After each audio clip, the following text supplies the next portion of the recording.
Thank you so much. My duty this morning is just to facilitate. Ladies and gentlemen, I'll be on this side representing on a host partnership, which we are very grateful for the NBI, firstly, and then also for our leadership. Tremendous leadership by Premier Zamani, Saul, Madam Blennies-Magage. But those I will leave over to CEO to handle for us. As she'll be doing the welcoming. My duty, just to say morning. For the program of today, a fairly bumper basher program. We're really going to spoil you with some of the best. We're going to show you how the West, listen to me closely, it sounds a bit like an American song, how the West was won, how the Western SADC scope will rebalance the equation in the South African economy. So it's exciting times for us. This morning, we will immediately start off with a program that you will see. Thank you. You'll be right up next on the NBI partnership. We will then have MEC Venus Blennies-Magage stating the purpose of today. I don't want to spoil any of the good stuff she's going to share with you because there's exciting things coming the 30th, the 31st, and mid-April. Also very exciting initiatives coming along. And then in addition is we're going to be then moving over to Premier. If there's ever been a leader in this country with a vision and a passion and putting the province forward, this is Dr. Zamani Saul. I don't want to give away my age, but in 30 years, I've served extensively. And I must say, under his leadership, I can tell you the difference. So coming to that side is, ladies and gentlemen, we will transition then immediately over. And we are then also going to be spoiled by a dynamic CEO. The change we can see in terms of the IPPO office side, you can think of Dr. Ramachotpa and a Ms. Edwards. They are setting renewable energy onto megawatts that we never saw before. Let me not say fire. The next situation that we'll be looking at then is also then Mr. Bongani Motsa. Very important from the South African Minerals Council. You will hear passionately promulgated by and promoted by Minister Gwede Mantashe. We are the new frontier of critical minerals and the new era of energy and minerals, and that's the Northern Cape. And lo and behold, we just returned, Premier returned from a very important transport event with Minister Creasy on the Buche Bay Harbour, but not just that, is oil and gas. The new origin and breaking the glass cliff and then also breaking through in terms of the oil and gas balance. And you're going to ask me, Hendrik, you've got a green tie and now you're talking dirty. The reality is, ladies and gentlemen, this is a transition. It's a just transition, and that resource is over there. So he will also then take us through. Bongani, absolutely legendary on that side. And then, very excitingly, we're telling you about this portfolio, and we're telling you about all of that. But then we bring in Madam Zikalala. I knew her when she started off as an engineer at the age of 26, and De Beers appointed her in Kimberley Mines. I've known her since then. So what is it now? Okay, let me not. So rather not say, you never divulge a lady's age. So coming to that side, it says, Madam Zikalala, notorious, extensive knowledge, and currently running Kumba, the biggest iron ore mine in South Africa, making us one of the top 6 iron ore producers in the country. Now, in her resemblance of being CEO of Kumba, coming forward and telling us what business in the iron ore industry looked like, what we are saying to you, we are not here for cheap talk. We are here to do business with you. And then last but not least, we need to know from you, how will you partner with us to make that West a reality? So that's going to be a panel discussion. So I gave you an elaborate program rundown for today, and we're looking forward to sharing that with you. You're going to be seeing, ladies and gentlemen, as you get disrupted, blood sugars get low, please just step out. There's abundant of nibbles at the back, and you can nibble that. Bathrooms, as you exit on your right-hand side. I'm not going to do the security drill. I'm looking at roulette, and I'm looking at my friends, Mr. M. You know, I've got induced into the world. If you hear the siren ringing, this is normal maintenance. No, this is a hotel. Ladies and gentlemen, please, in the case of evacuation measures, you will see there is evacuation indicators, assembly to the left and assembly towards the front. Please, you do use the staircases. But for the rest of the day, we want to say, please do enjoy with us and do partake. And we learning from you as we are sharing with you our lovely portfolio as well. See, Thank you so much for you and your team. If all in all, what I can say, thank you so much.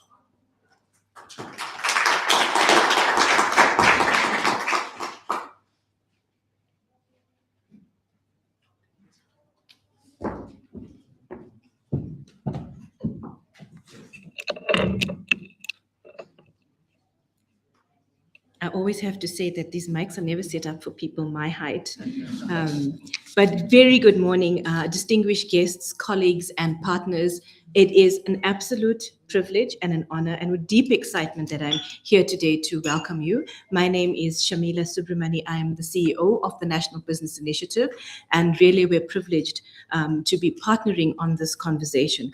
I was a little bit worried when Henrik was talking about dismissing with a safety briefing, noting that we are in the presence of the mining community. That's really not done, Henrik. But Honorable Premier of the Northern Cape, Dr. Zamani Saul, Honorable MEC for Finance, Economic Development and Tourism, Ms. Venus Blennies-Magage, Mrs. Precious Edward, the Chief Executive Officer of the Independent Power Producers Office, Ms. Mpumi Zikalala, Chief Executive Officer of Kumba Iron Ore, Mr. Bongani Motsa, Chief Economist from the Minerals Councils of South Africa, and our leaders from business and government, ladies and gentlemen.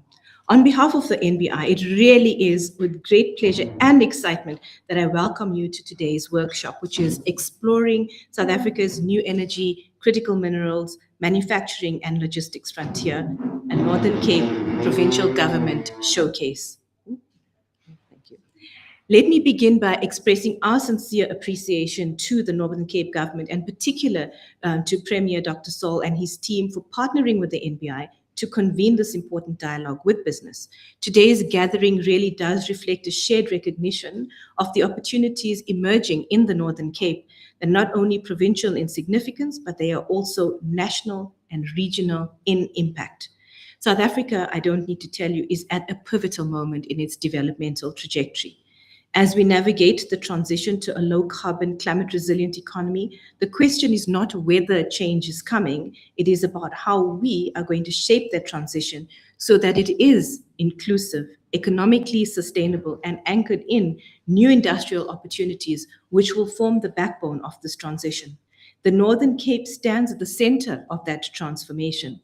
Historically known for its strong foundation in mining and agriculture, the province is now emerging as a leader in the new green economy, with some of the best solar and wind resources in the country, expanding transmission infrastructure, and growing opportunities in green hydrogen.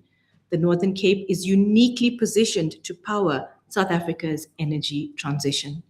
But the story doesn't end with renewable energy generation. The province is also endowed with an abundance of critical minerals, particularly manganese and rare earth elements, which are essential for the technologies that will define the global energy transition, from batteries and electric vehicles to renewable energy systems and advanced manufacturing. It was exciting to see the 325 million rand investment in the province, and from what I've heard just now from Henrik on the sidelines, that's just the start. Investment into the province this year, which will boost the export competitiveness and promote creation. When we combine these resources with the province's strategic focus on value addition, beneficiation, logistics, and industrial development, we begin to see a powerful opportunity emerging. The Northern Cape as a hub for green industrialization and regional economic growth. This is precisely where the role of business becomes critical. South Africa's transition will not be delivered by government alone. It will require strong partnerships with the public sector, businesses that are willing to invest, innovate, collaborate, and scale solutions that support sustainable growth. Alongside that will be the inclusive nature of the communities around that, who we want to stand to benefit from this new growth trajectory. At the NBI, we work with many of South Africa's leading companies. Many of you are present today who recognize that our climate action and economic development are not mutually exclusive and need to go hand in hand. And it's about how we reduce emissions and dependence on fossil fuels in the transition responsibly, while creating new industries, building new value chains, and unlocking new jobs and skills for South Africans. The Northern Cape has an opportunity to provide a tangible example of how this can be achieved. The convergence of renewable energy, mining, agriculture, infrastructure development, and manufacturing creates a platform for business collaboration across the value chain, from project development and mineral beneficiation to logistics, export markets, and green industrial technologies. Today's session is therefore designed not as a one-way presentation only, but as a platform for engagement, and it's an opportunity for business leaders to hear directly from the Northern Cape Provincial Government about investment-ready opportunities, enabling policies and strategic priorities, and equally for government to hear from business about the partnerships needed to turn those opportunities into reality. We are honored then to be joined today by a distinguished group of speakers who bring leadership and insight from across government and industry. Premier Dr. Zamani Saul, who has been instrumental in driving the Northern Cape's vision for economic transformation and industrial growth. Thank you for being here. Honorable MEC Venus Blennies-Magage, whose portfolio sits at the heart of the province's economic development agenda. Mrs. Precious Edwards, Chief Executive Officer of the IPP Office, whose work is central to enabling the infrastructure and policy environment needed for the energy transition. Ms. Mpumi Zikalala, CEO of Kumba Iron Ore, representing one of South Africa's leading mining companies and is an important partner in advancing sustainable mining and beneficiation opportunities. And of course, Mr. Bongani Motsa from the Minerals Council of South Africa, bringing the perspective of the broader mining sector as it navigates the transition towards a low-carbon future. We are indeed honored to have all of you here today. Your leadership and perspectives are going to be invaluable in today's discussions. Ladies and gentlemen, if we get this right, the opportunities are immense, not only for the Northern Cape, but for South Africa as a whole. We can build new industries, strengthen regional value chains, create jobs, and position South Africa as a competitive player in the global green economy. But this will only happen through collaboration between business, government, and investors and communities. This is why a gathering like today is critically important. It will allow us to move beyond vision into practical partnerships that can drive implementation, something that is at the heart of what the NBI does, and that is driving practical implementation through collaborative action. On behalf of the NBI, I would like to thank all of you for taking the time to join us today and for your continued commitment to building a just, inclusive, and sustainable economic future for South Africa. I don't need to tell you that considering the global context we find ourselves in right at this moment, that this could not be too soon for us. I wish us a productive and engaging session today and really look forward to our discussions that are going to follow. And so it is now my pleasure to welcome Honorable MEC for Finance, Economic Development and Tourism for the Northern Cape, Ms. Lerato Venus Blennies-Magage, who will provide an overview of the purpose of today's session. Honorable MEC, welcome. Thank you.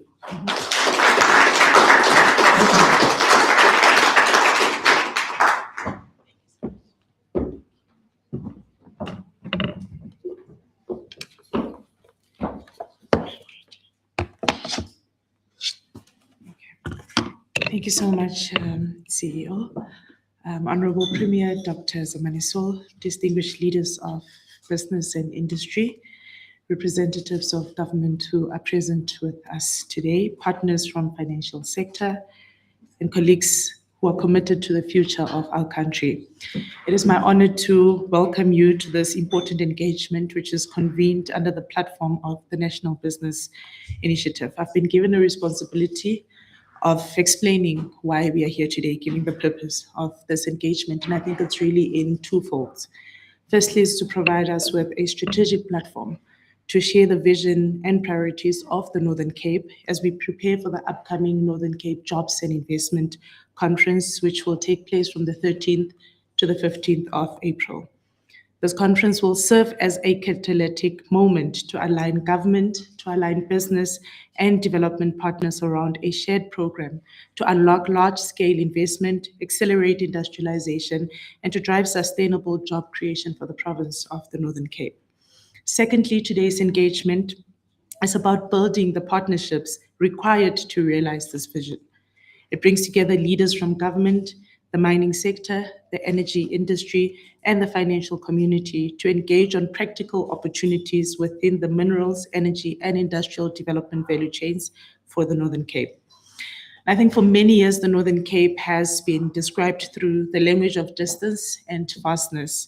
However, in a rapidly changing global economy, these very characteristics are being redefined as strategic advantages. Our province is increasingly positioned at the center of emerging economic shifts, particularly in relation to the global energy transition, critical minerals, and the large-scale industrial development. The Northern Cape is endowed with world-class mineral resources, significant renewable energy potential, and expansive land for industrial growth. These assets, combined with our geographic positioning, place the province at an intersection of future energy, mineral, and logistics value chains. This opportunity is already taking shape through the expansion of the renewable energy projects, the strengthening of mining value chains, and the development of catalytic infrastructure. Central to this is the proposed Boegoebaai Port and Rail Corridor, which will serve as a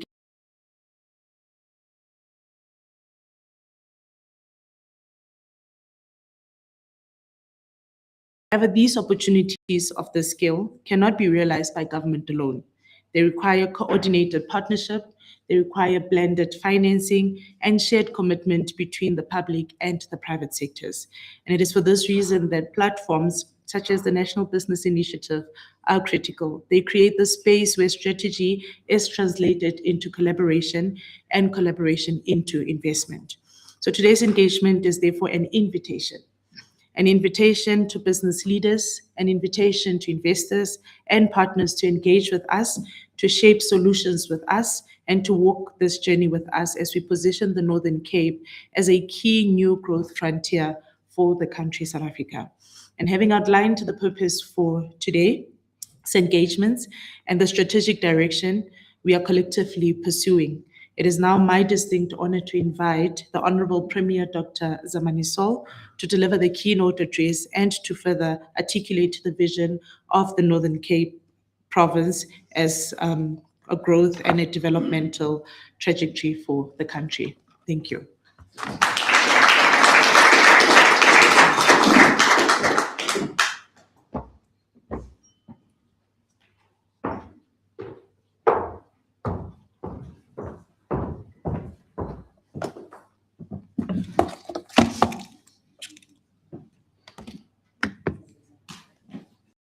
That's okay. Thank you very much, Program Director. I see here the road that MEC Venus Blennies is the Program Director, and I did not see you directing any program here. And let me greet my colleague, the MEC for Finance, Economic Development and Tourism in the province. And let me also greet the leadership of the National Business Initiative, which is led by the CEO, Ms. Subramani. Thank you very much for your presence, and thank you very much for the introductory remarks. And you said something very profound that represents the ultimate objective of why we are here. You actually said this is a platform for engagements. And thank you very much for those introductory remarks. Let me also greet all the business leaders who are here. So when I was briefed about this initiative, I asked a simple question: how many people are you expecting? And then they said, roughly we are expecting between 20, 30 people. So I said, where is it going to take place? They said in Sandton. And then I said, okay, are we getting a big enough venue for the 20 to 30 people? I said, yes, of course, Premier. We got a big enough venue for the 20 to 30 people. So I said, if we are expecting 20 to 30 people, let's make arrangements for 100 seats so that we can have 30 people in a venue with which is accommodating 100 people. And I made that proposal deliberately because if we are sparsely seated here, we represent what the Northern Cape is.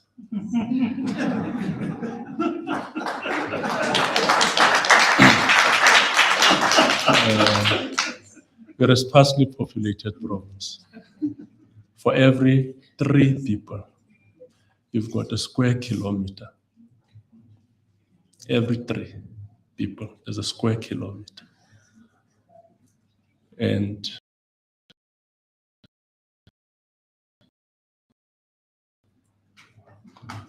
compared to how, so that's the reason why you see people here in Joburg, they are packed like sardines on top of each other, on top of each other. So I said, let's make an arrangement that we should be sparsely populated, just to put us in an environment where we can easily reminiscent about the beauty of our province. So thank you very much for making time to be part and parcel of these engagements, which we as the Northern Cape we consider to be very crucial and extremely important. Let me also greet the business, the development partners who are here. I saw familiar faces here. Almost 80% of the faces I saw, it's familiar faces. People who already have operations in our province, who are operating in the Northern Cape and have very successful operations there. And I'm told we've got some people from the media. And again, ladies and gentlemen, good morning. It is an honor to join you today and to engage with people whose decisions, investments, and partnerships help shape the economic future of our country. We gather here at a moment when South Africa must think more boldly about where its next phase of growth will come from, which regions will drive that growth, and what new partnerships are required to unlock it. We also gather at a time when our country must move with urgency to broaden its productive base, deepen industrial capacity, and open new frontiers of investment. Which means we meet here when decisive measures has to be taken in order to grow the economy of the country, and as well as provincial executives, we have to also embark on very decisive measures to grow the economies of our provinces. One reference I always make when I speak about making decisive action, embarking on a decisive action, it's after the establishment of the Union in 1910. So the architects of establishment of the Union, they asked themselves one key question: how will the development trajectory of South Africa look like? The new South Africa look like? And then they said, we'll effectively have about 4 pillars that will drive this development trajectory. And the next question is, how do we direct investment to those 4 pillars? They said, Parliament will be in Cape Town. And they said the executive will be in Pretoria. The head of Transnet will be in Pietermaritzburg. And the head of the judiciary will be in Bloemfontein. That was a deliberate decision to direct the development in the country. It was not by accident. So there are times in the history of any country that calls for such decisive action. And particularly if you want to grow the economy with the challenges that we are confronted with. That is the reason why today we've got this triangle that defines the economy of this country. It's the Cape, it's the Transvaal, and the Natal. Everyone is running to this triangle.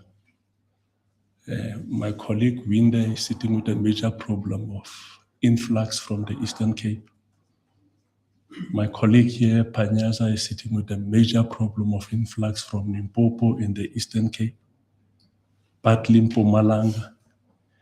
If you go to Pietermaritzburg and eThekwini municipality, eThekwini was, in terms of population growth, between 2011 and 2021, about 1.3 million, which is not through birth, but people moving from rural areas to eThekwini. And that comes with major challenges, development challenges for these receiving provinces. But basically, that's a structural constraint. It's the nature of how the apartheid economy was, and we've never been able to break the trajectory. We've not been able to break it by creating new growth fronts. We've not been able to break it. If you want a bright future, I tell my child, you go to Cape, you go to the Cape, or you go to the Transvaal, or you go to the Natal. If my child says, Papa, where are the real prospects of a bright future in South Africa? I will send my child to one of the three. And the reason is because we've not been able over the past 30 years to break this structural constraint in the South African economy. What we need, that's what the Northern Cape actually say, we need a spatial fix. In order to grow your economy, you might be sitting with a number of challenges where you will need a technology fix. You need technology to fix, grow your economy. You need capital to grow and fix your economy. But sometimes you also need spatial fix where you have to move from areas of high concentration to create areas of new growth opportunities. And that's what South African economy needs. There are people who've got different views, but we always support this perspective. By making an example of what happened in Brazil, was it in the late 1970s? It was in the late 1970s. Parliament was in, what is this coastal town which is very popular there? Sao Paulo. It was in Sao Paulo. Economic growth in Brazil was coastal. And just coastal cities, Sao Paulo, Rio, accounted for more than 70% of the GDP, and everybody flocking to those two areas. Late in the 1970s, government took a decision. Let's move the legislative house to Brasilia. They moved it to Brasilia inland. And then Brasilia served as a snowball for economic growth inland. And when they decided to burn Parliament, I said, do you want me to make a crazy decision, make a crazy proposal? They say, yes, make your crazy proposal as always. I say, take Parliament to the Northern Cape. So everybody laughed at me. But it's during these decisive moments where we have to start thinking out of the box and come up with some creative ideas on how best to confront the challenges that we are sitting with. But if we don't address the structural constraints, the geographic structural constraints in the economy of this country, we are far from addressing the real problems that we are confronted with. So, Program Director, it is in that context that we present the Northern Cape to you today, not as a province on the margins of South African economy, but as a province at the center of new growth trajectory. The Northern Cape is increasingly emerging as a strategic investment destination, one with land, resources, energy potential, and geographic position to support South Africa's economic renewal. Our purpose today is to invite you into a new conversation about growth, industrialization, infrastructure, and long-term partnership. It is to demonstrate that the Northern Cape is not only open to investment, but also ready for scaled investments.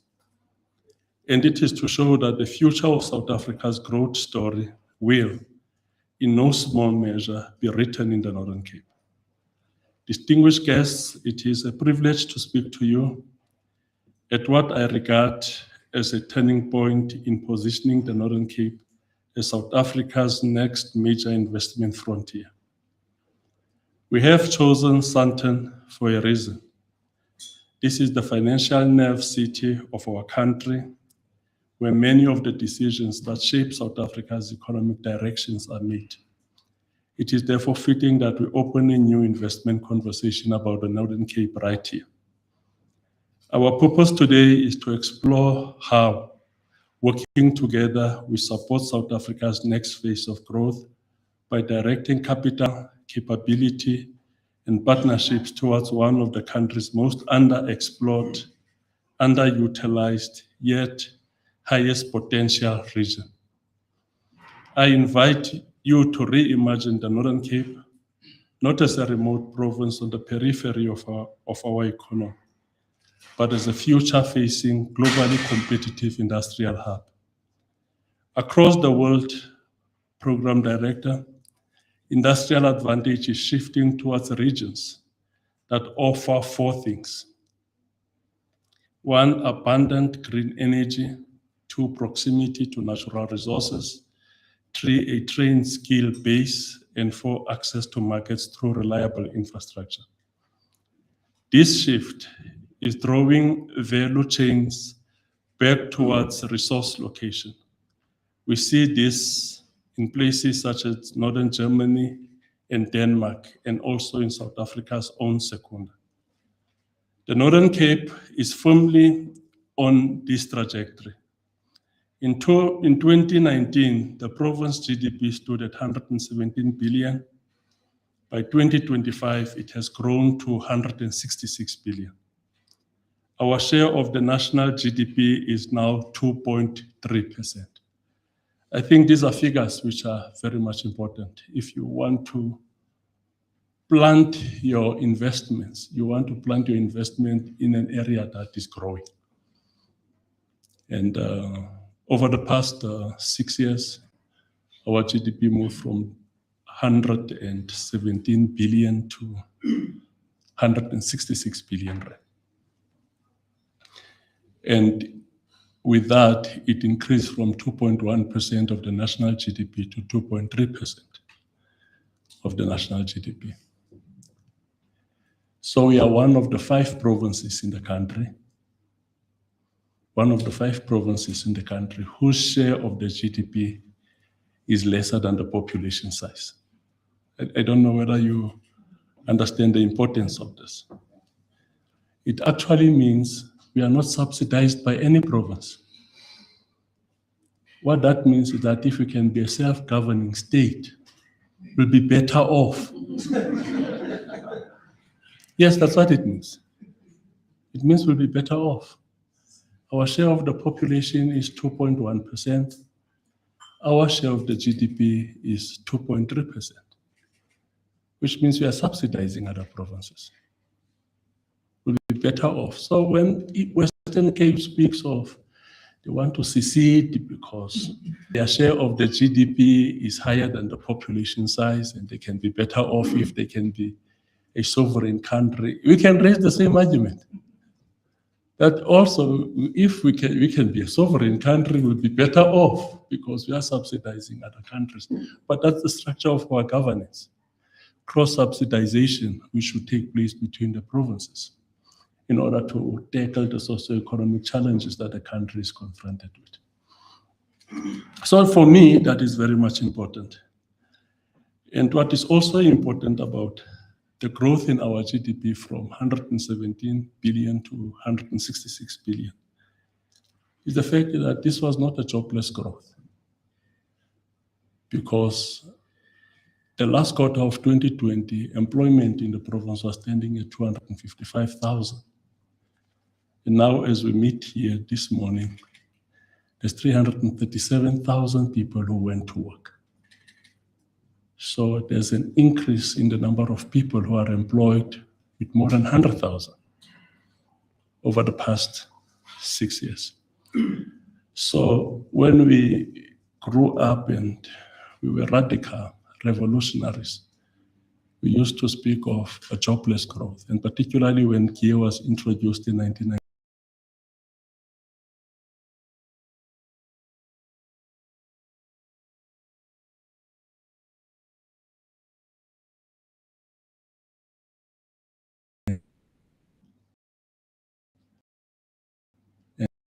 And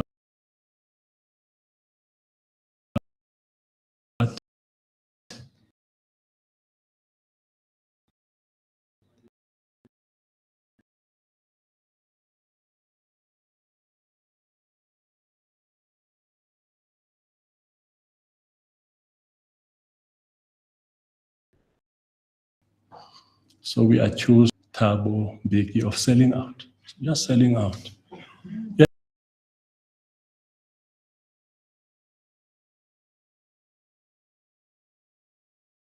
Here is there will be growth that will lead to greater levels of inequality, and it will be jobless growth. So COSATU had a march there in the Western Cape to Parliament. As radicals and revolutionaries, we joined COSATU in that march to Parliament as Sifuni GEA. We don't want this policy called the GEA. And then we are deeply immersed in Marxism, serving in the district structures of the Communist Party and also a member of the Provincial Ideology Committee of the South African Communist Party in the Western Cape. So we theorized around this thing in jobless growth. But I came to realize that this thing called jobless growth does not exist. If the economy grows, there's increase in aggregate demand and aggregate supply of goods and services. That leads to job creation. That leads to job creation. This thing of jobless growth does not exist. And we were raising this issue that GEA would lead to a jobless growth, increase the levels of inequality.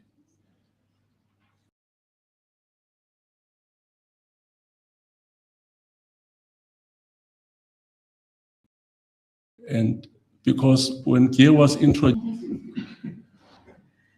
and it's like when COVID came, we all became fly-by-night doctors. Everybody you meet, they know something about a virus, and they can tell you a lot about virus. So every time a crisis struck, all of us would become some fly-by-night experts on that topic. So, but I came to realize that, and particularly with the manner and the trajectory in the Northern Cape, that when there's growth, it simply means increase in aggregate demand and aggregate supply of goods and services. You will create job opportunities. But the most important thing is how do you structure your labor market to be responsive to those opportunities that have been created. So we've experienced that. Increase in our GDP from 117 billion to 166, increase in employment opportunities from 235,000 to 337,000. So that's what we've experienced. So program director with the 370 square kilometers of land, the Northern Cape offers a scale of opportunity that few in the world can match. It is a large and underused industrial landscape with room for energy, mining, agriculture, manufacturing, logistics, and tourism. 3 global shifts are now working in the favor of the Northern Cape. First, global trade and supply chains are being redesigned. Countries and companies are searching for more secure, diversified routes to move raw materials and finished goods efficiently. The Northern Cape location and its position puts it as a natural logistics and export hub for the whole of Africa.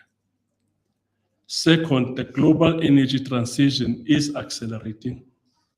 Net zero commitments and decarbonization strategies are driving a massive expansion in renewable energy. The Northern Cape has some of the best solar and wind resources anywhere in the world. This is not an environmental advantage. It is also a cost advantage for the energy-intensive industry. And number three, the demand for critical minerals is rising sharply. Technologies ranging from electric vehicles to renewable power systems depend on manganese, copper, zinc, and other strategic minerals. The Northern Cape holds globally significant deposits of these minerals and is well positioned to become a dependable long-term supplier to global manufacturing value chains.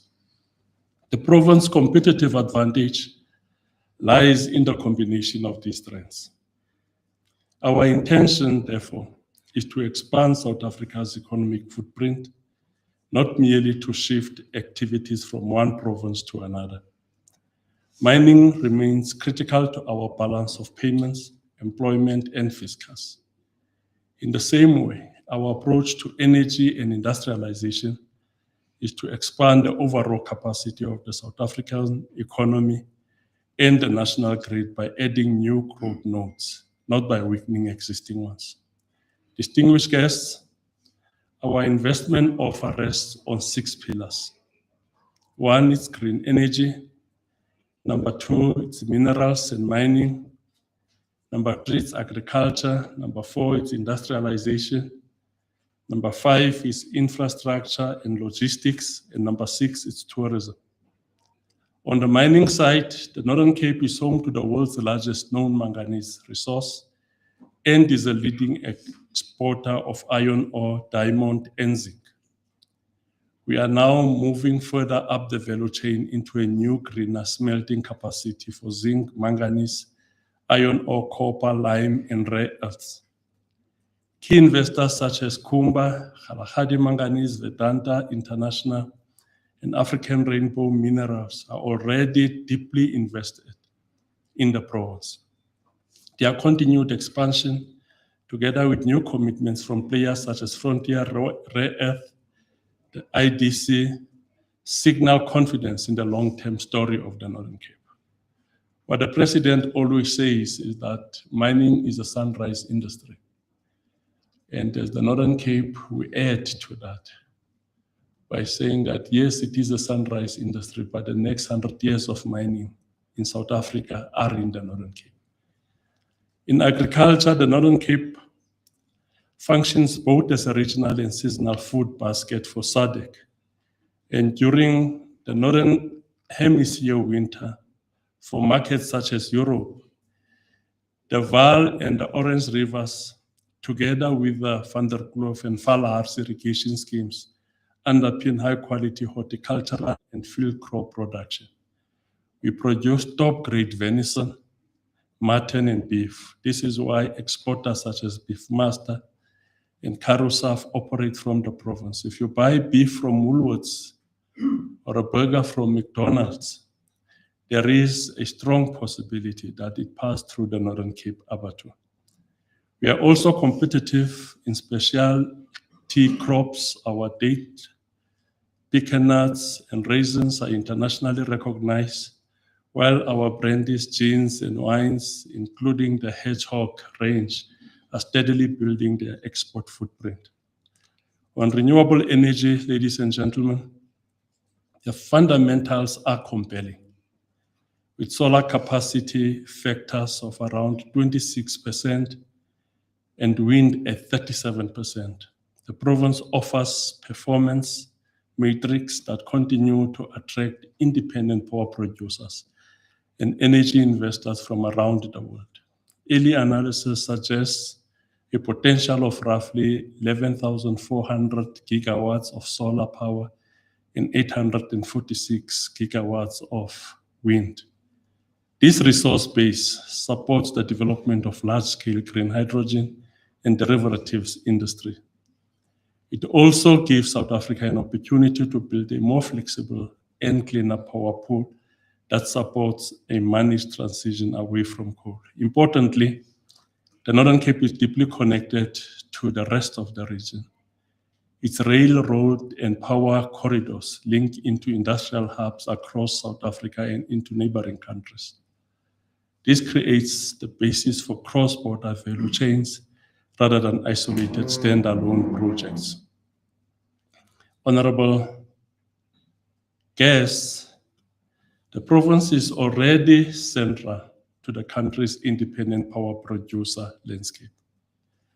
Roughly 60% of all South Africa's IPPs are based in the Northern Cape, giving the province a critical role in transforming the national grid under the new integrated resource and transmission development plan. The Minister for Electricity and Energy contested the fact that roughly 60% of South Africa's IPPs are based in the Northern Cape. He said he will go and do his maths. He says it could be about 80%. That's what he said. It can be 60%. Basically gave us the figures of the rands and cents of investment by IPPs in the South African economy over the past 7 years. It's 220 billion. And it made some preliminary calculations. I say, this project is here, this project is here, it costs so much, it costs so much. And that took us to almost 80%. So we are expecting him to come to bring those figures that will clearly highlight our contribution with regard to IPPs in the country. By mapping minerals and agricultural nodes, production volumes and international trade routes, we have defined an industrial corridor running from the Valharts irrigation scheme through the Katu Industrial Park, the Uppington Industrial Park and the Namakwa SEZ, and onwards to Boho Bay Harbour and the process Boho Bay SEZ. This corridor connects mines, renewable energy generation, processing hubs, logistics centers, and export gateways into a coherent industrial network. Within this corridor, Boho Bay Port and Rail Infrastructure Project stands out as a strategic gateway connecting the industrial corridor to global markets. It is designed not only as a deep water port, but also as the anchor of broader logistics and industrial platform, including upgrading rail links, processing zones, and special economic zones. Boho Bay is therefore central to the Northern Cape's long-term investment story. It is central to our investment story, but also it is central to growing the economy of this country. I will basically confide something here, which was said by Minister Patel. I'm sure you all know Minister Patel. Former minister. His successor is Minister Pax Tau. In 2003, the president convenes what we call as the extended EXCO Lekgotla, which gets convened by the president towards the end of the year and the beginning of the year, working towards his State of the Province address. He says in September 2023 that we've lost 15% of our foreign earning as the country. 15% for foreign earned revenue as a country. And then everybody went crazy. But what's the reason for that, Minister? And then he said it's because of the port gridlock. the constrained port capacity. He said 15% in September. So we met again in February before the State of the Province address, another extended cabinet lekgotla. Then he says, do you guys know in December, again we lost 8% of our foreign earnings. And then everybody again goes crazy. 8% again. And say, yes. And then what's the reason? Port gridlock, limited port capacity. He even invited cabinet members. Can you guys once go with me to Durban so that you can see what is happening there? If you can go with me to Durban so that you guys can see what is happening there. So the Northern Cape has got a solution to that problem, which still persists. And our solution is building a modern, state-of-the-art port and rail infrastructure in Bohobay. And we've done some legwork around that. The province, we spent almost 150 million rand. The project started with the Department of Transport, now it's with Ingeda.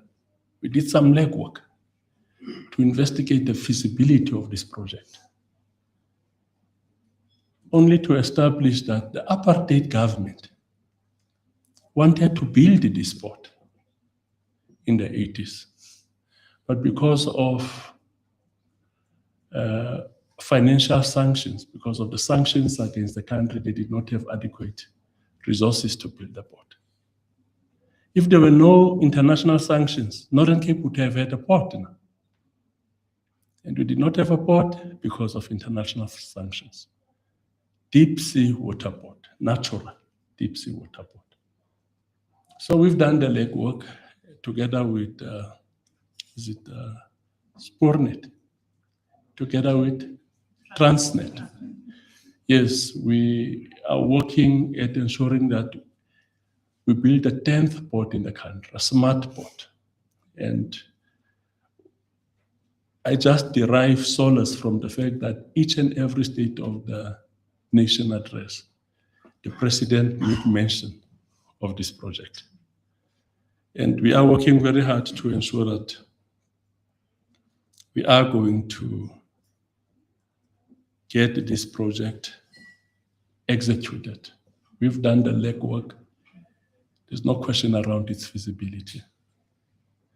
There's no question around the fact that it will be a profitable undertaking. So our target then, as I close for the next 3 years, I think we agreed as the province that we don't have an unguided drift in the Northern Cape. Don't have everybody doing his own thing. Because with an unguided drift, everybody is busy doing something, but we won't be able to see the impact of that. So we agreed that our target is to increase our gross domestic product by 2029 to 200 billion rand. Now it's standing at 166. And then we agreed that that move to increase our GDP to 200 billion rand must come with 60,000 sustainable jobs. So we've got the Northern Cape Growth and Development Strategy that speaks to the role of each and every sector and its contribution towards achieving this 200 billion target. And we've just adopted as EXCO a jobs plan, which speaks to each and every sector and what is expected from each sector to enable us to reach the 60,000 jobs. But if you look at the expectations of what the different sectors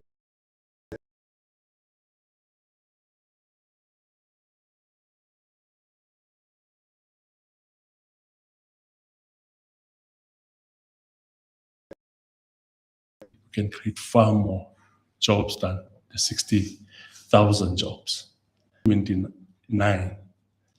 That will drag the unemployment figures in the Northern Cape to levels below 20%.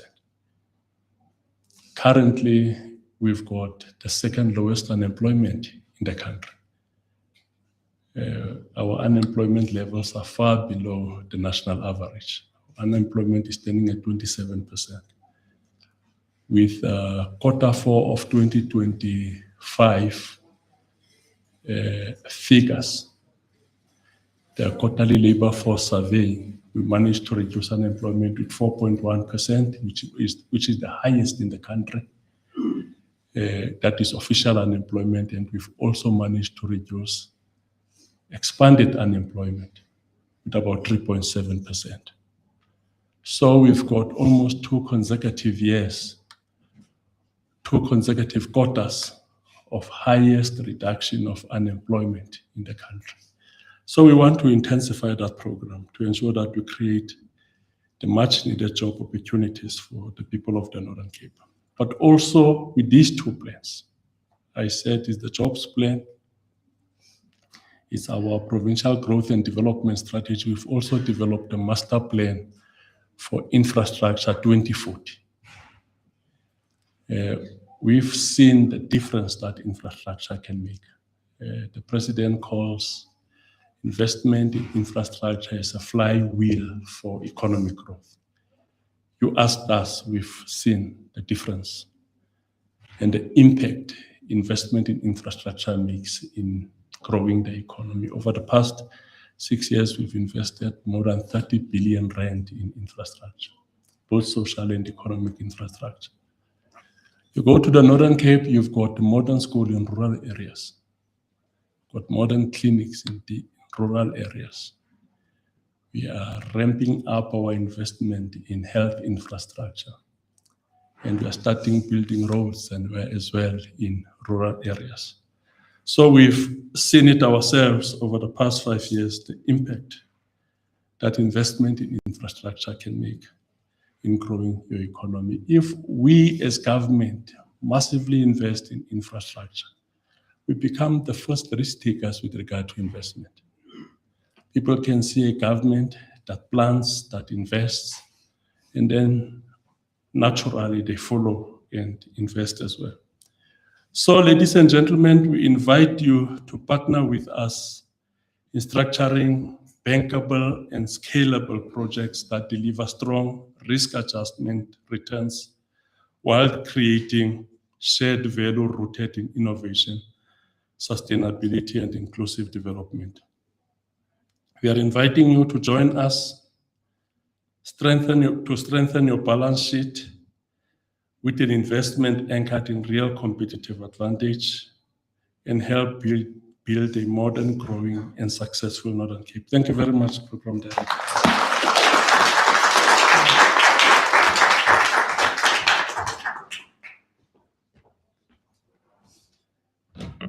Thank you very much, Premier. I must just to Just. As our Premier is also a visionary leader, he's got the elevation, number one, and he's a tall gentleman. So that's why he leads by example and he takes us to higher heights. We're very excited for what we're going to be doing for the country. But as mentioned by Premier, firstly, NBI, Busa, but legends like Madam Edwards. We're also building it a bit like an old Pink Floyd song, brick by brick, we'll be building this wall. So all of us are bricks in this one big wall we are building for us as a country. And this wall is a wall of unity. It's not a certain American president building a wall between him and a place called Mexico. On our side, we are building a wall together to take us higher. I now have the privilege to introduce Ms. Edward on that side, a dynamic leader, a lady in charge, but with a vision for our country in terms of the IPPO office. We could really see the change already as a province. As Premier has just mentioned, we've been doing business a lot.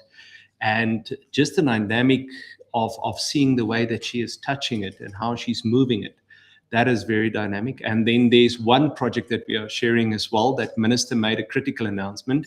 to our Premier. We're very excited. Please watch the media in 3 weeks' time. I foresee it's going to be the 30th and the 31st at the Presidential Investment Conference.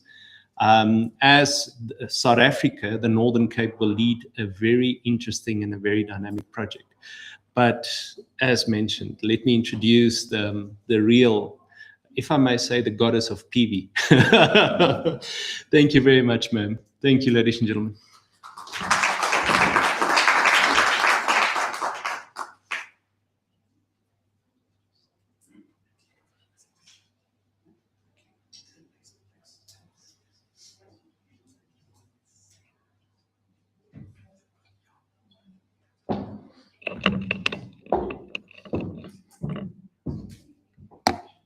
Thank you for those kind words, Hendrik, Premier, MEC, ladies and gentlemen, good morning, and welcome to Johannesburg. But I always say Northern Cape pride itself with weather. Yeah. This morning I was, wondering that this is not for production. We need more strong radiation and just to keep ourselves warm. But good morning. So I'm just waiting for the slides to appear. Thank you. I think I might have moved back. Thank you. I think I'm not going to go into the intros, particularly of myself, because Hendrik has already laid that foundation beautifully for us. From the IPP office, within the Department of Energy, Electricity and Energy, we take this baton to the next phase. And maybe just a bit of a background in terms of where we feed. This is the DEE family, and from the IPP office that was established almost 15 years ago through the Ministerial Determination 1634. So I'm not going to talk about what the future announcement that Hendrik spoke about. I'm going to leave it to the DEE to do exactly that. So at this point in time, we are entrusted to procure renewable energy and other power generation sources. We are entrusted with the first phase of the ITP program and monitoring and evaluation of the current contracts across the country. So we are, our mandate is in two folds, from procurement and from economic aspects. And this monitoring and evaluation of contracts, that's where we crystallize the committed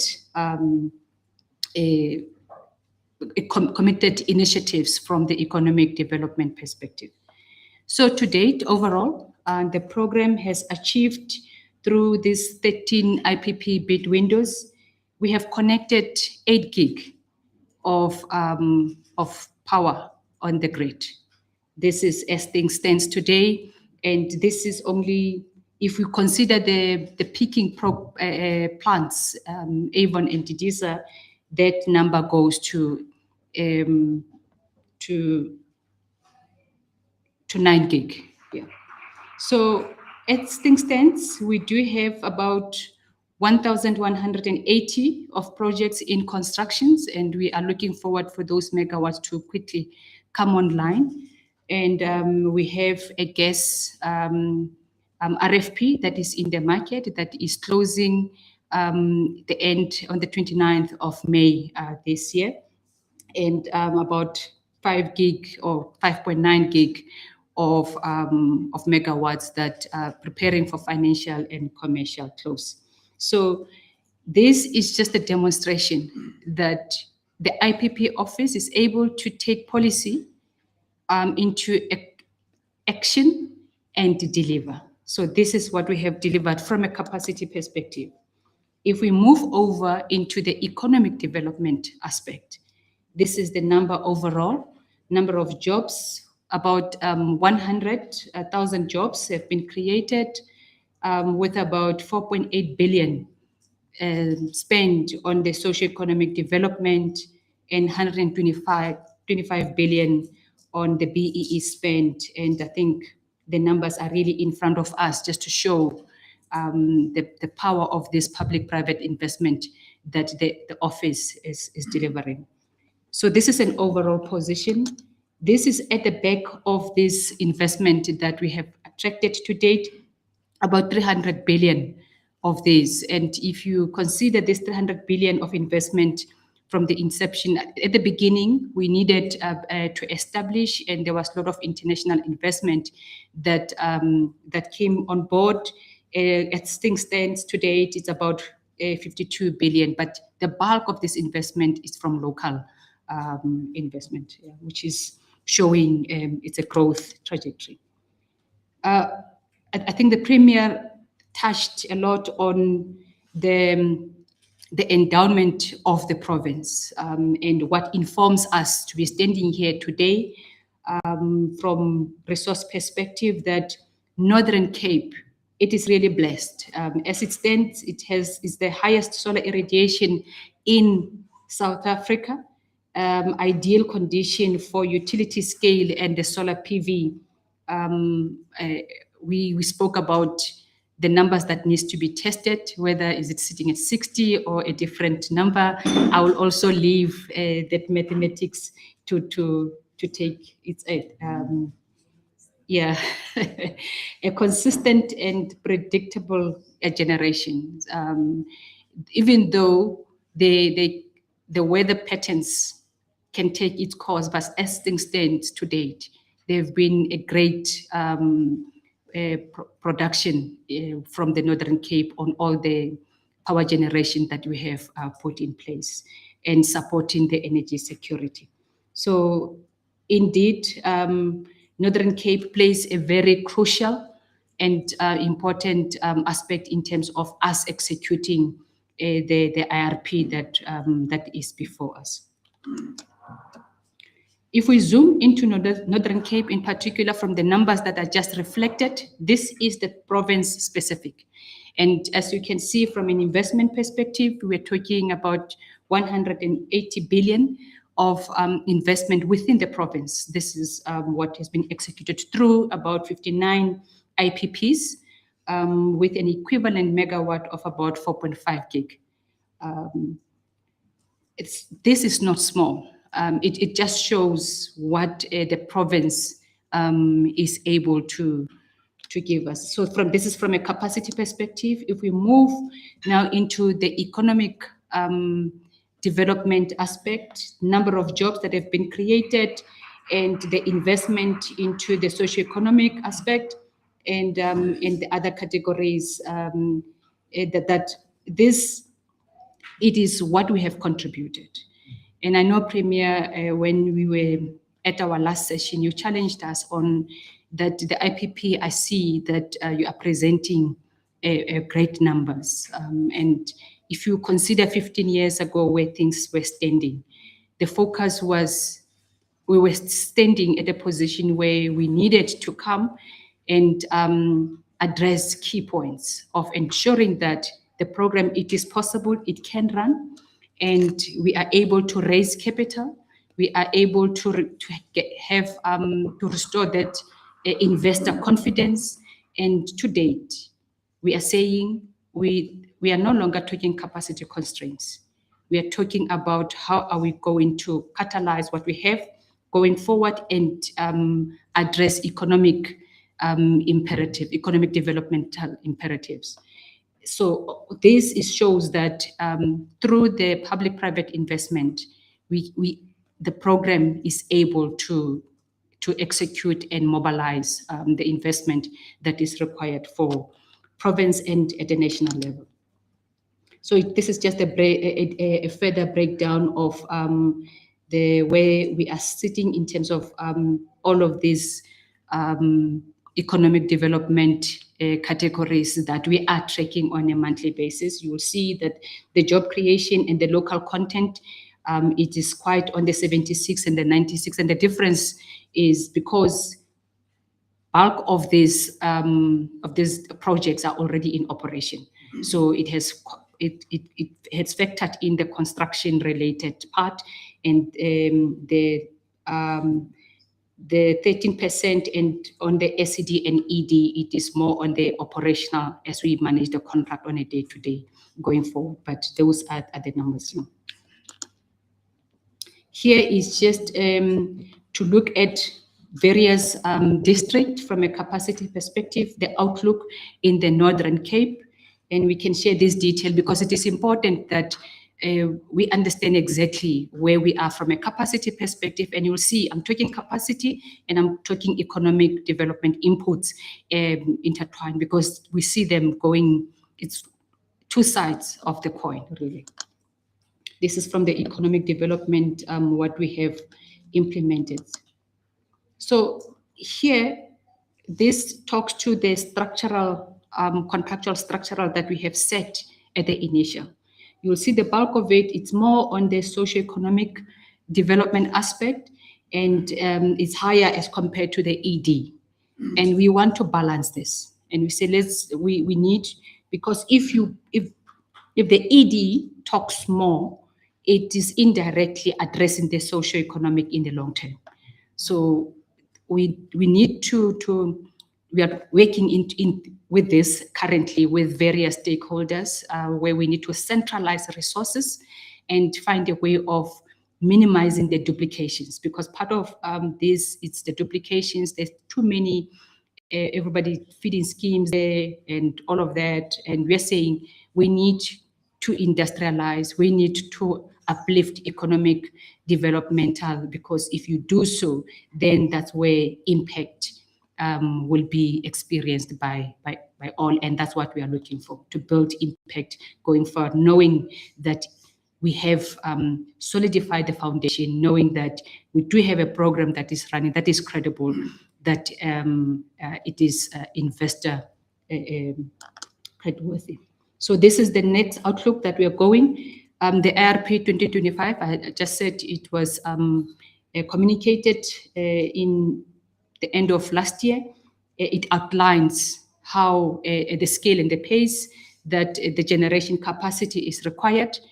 We spoke about, and we know that the bulk of the challenges in the Northern Cape in particular, okay, let me just say the Cape region, is the grid constraints. And there is currently grid from various aspects of solving for grid, and ITP being one of it, through the established corridors, and also considering different grid technologies that will unlock that that capability, and we harness that. We spoke on the criticality of industrialization and to try to balance economic development. We see it moving it slightly up, and to build a future growth. What hurt our programs slightly, it is the manner of execution, where it was intermittent. There were moments where it was quiet in the market, and what we've discussed and landed on is for us to harness and to benefit more on this investment, is to have a more predictable and agile procurement model. So that's what one point that we're discussing. I mean, it is a painful reality that the wind industry took a huge knock from this, the pattern of that, largely as well, where some of the industries had to close down, and we don't want to see that going forward. We want to build a sustainable growth industry. And also we do have a SRM that is in as part of the office mandate, and at the back of the SRM mandate is also to ensure that we take advantage of what we already have and just take it to the next level from an industrialization, localization, and transformation of the whole agenda. The point is we are trying to have an inclusive growth, and talking economic growth, we're talking industrialization, and we're talking from the entire value chain. From concept, how are we going to ensure that nobody is left behind? We're talking billions, but there are gaps if you consider the total value chain. But the office is currently considering a more structured approach on how that can be addressed. So the below it is just to we always in the information sharing. We believe that if we share, we communicate, we inform all possible participants, and there will be a session that is official where we outline these matters, indicative matters, to inform the new concept of the new bid window for it to be successful, where we are considering the hybrid option, and that talks to the grid solutions. We do have the RP, and we're saying that RP needs to talk to the TDP. If they are not aligned, otherwise we are risking to have stranded assets which we cannot afford. And also enhance the local, the geographic area bid windows. We know that other areas are not the same, but there are mechanisms to centralize and take advantage of each and every area, geographic areas, natural, and what is already available for it to be responsive is part of the process of the program. So we are shifting from the ad hoc basis. We want to create that consistency, that predictability that will unlock industrialization, that will assist us from an inclusive participation perspective. So I'll pause here. And if there are any further questions or engagements, we are open to take that. Yeah.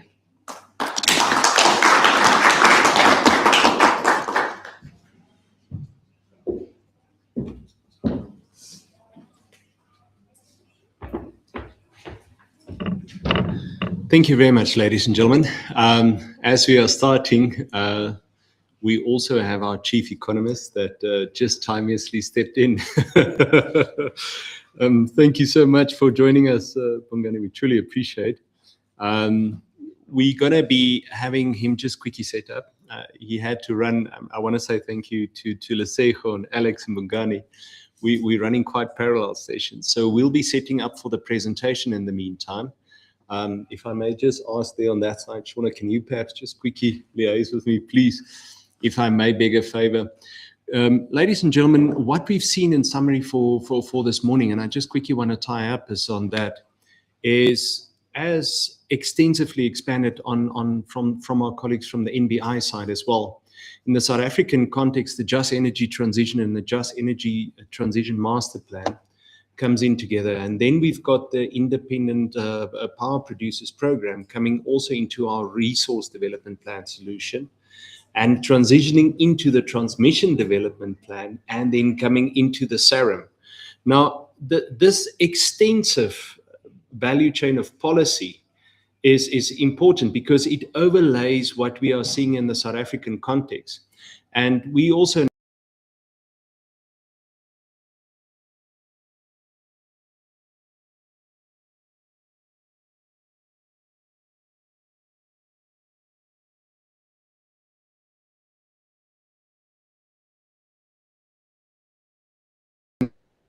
and ultimately in Mpumalanga, very important on that side. And in the meantime, we see this new SADC front. Pertinent for us is the three Capes, as alluded to also by Premier, is that we have to deal with the Northern Cape, the Western Cape, and the Eastern Cape. And this transition is important in the South African energy landscape. But also very important for us is noting that not just energy move, but subsequently, like Premier also alluded, is what we see in Germany currently between southern, northern Germany, Denmark. What we saw in South Africa, if we look at a Secunda development along the coal fields and the notorious Sasol facility over there as well, that we do see industry transitioning towards energy, affordable energy quite pertinently. In the South African context, though, we've got an extensive energy base that is moving, but in the meantime, we've got an even more pertinent industrial base that is existing. So as we always would like to say at that, we will not leave any industrial base below nor behind. we will actually enhance, but we want to grow the economy. So you can understand the very dynamic vision of Premier as well, to say that we'll be growing the Northern Cape economy and GDP to a 200 billion GDP. That GDP growth, ladies and gentlemen, is to say we do not compete. I know it sounded very federalistic when we said on that, but truth of the fact is, and the matter is that we can put that into place as the Northern Cape with own supply of a fiscal regime. But the scenario is, what we are saying is we're going to be growing the South African economy, moving into the West, where that competitive advantage and overlay of renewables and also new era minerals and industrialization is that frontier to assist us while we are sustaining. Just a quick fact is we're pushing up to 4 gigawatt of renewables per day on a very good day, like Madam Edwards mentioned, into the national grid. They literally need to switch off the Northern Cape grid at certain times because we are overproducing. It's a matter of dispatchable, and therefore you can see also Minister in the Uppington solar park basically, and the power bank solution that we are looking there to be dispatchable in nature. So solution is that we are consuming only 1.2 to 1.4 gig. And what we are doing now is moving into those critical smelters, a critical manganese smelter, a zinc smelter coming up. So own consumption, but also looking at a storage capacity that can give us dispatchable power. So the benefit now is, ladies and gentlemen, that we overlay it with this mineral profile. And that mineral profile is a beneficiation profile that's driving that. From our side, we are quite enabled. I want to also say thank you to a very good partner that we have in terms of the Minerals Council. Legendary is some of the mines that we host in the province, but also the Minerals Council as a collective and as an arrangement of the mine houses and the critical role they play. I can extend to say the Minerals Council, not just in representing the industry, in the sense of advancing what enables. But something that's close to my heart was in this recent time seeing what Minerals Council do to take care of the industry. We had the very unfortunate incident of the Ikapa mining event that took place in the Northern Cape, and I think all of us have seen it in media. But interesting was the financial discourse that the company experienced, but where Minerals Council could step up to the plate, and also similar to our Premier and the Northern Cape government, where we are looking at the socio-economic dimension of assisting families, but Minerals Council moving into that shaft, side by side, empowering and assisting the rescue, I nearly want to say the rescue proposition within the financial constraints. So we are very grateful for this tremendous partnership we also have with the Minerals Council. And seeing a sector literally taking by itself, self-governing that contribution, not introduced by the regulator, but self-introduced, and also supporting the industry. That to us is tremendous. So from our side, again, thank you so much. I suspect our colleagues is on the roll there. This is why I'm glad you see teamwork. Mr. Modise, thank you. When we reached out, if I may introduce you to the floor, sir, and taking us through to this critical minerals scenario we face.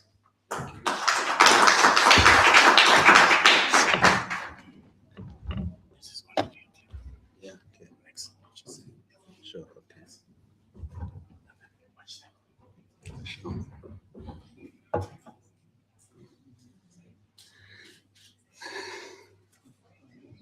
Good morning, Honorable Premier, as well as MECs in attendance here this morning. You know, one of the most challenging professions is being an economist, and I'll tell you why. You know, I grew up, I was very young, but I read a book about it. So they say that Ronald Reagan, who used to be the president of the US, used to make this joke about the USSR, that is Russia, before Russia was called the USSR, a communist bloc. So they used to have these military parades, and they would start parading, displaying the weapons according to their they start with the least dangerous right up to the most dangerous weapon. So at the end, they would have these nuclear warheads, and displaying their might and all of that. Then one day, behind the military, the nuclear warheads, there were just a few guys who were very old, white and side-bent beards, and they were walking. They were not steady as they were walking. So the aide runs to Brezhnev, I think was the Secretary General of the Communist Party at the time, and he goes there and he apologizes and he says, "Comrade Secretary General, I'm very sorry. I do not know who those are behind those nuclear warheads." Brezhnev says, "Actually, don't worry. Those are economists. I place them there. You never know the damage they can do in a country." So as you listen to what I have to say, just note that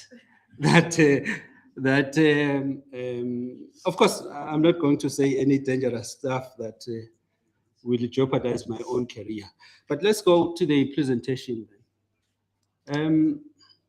Basically, I will talk about the state of mining in South Africa, as well as the opportunities that exist in the Northern Cape.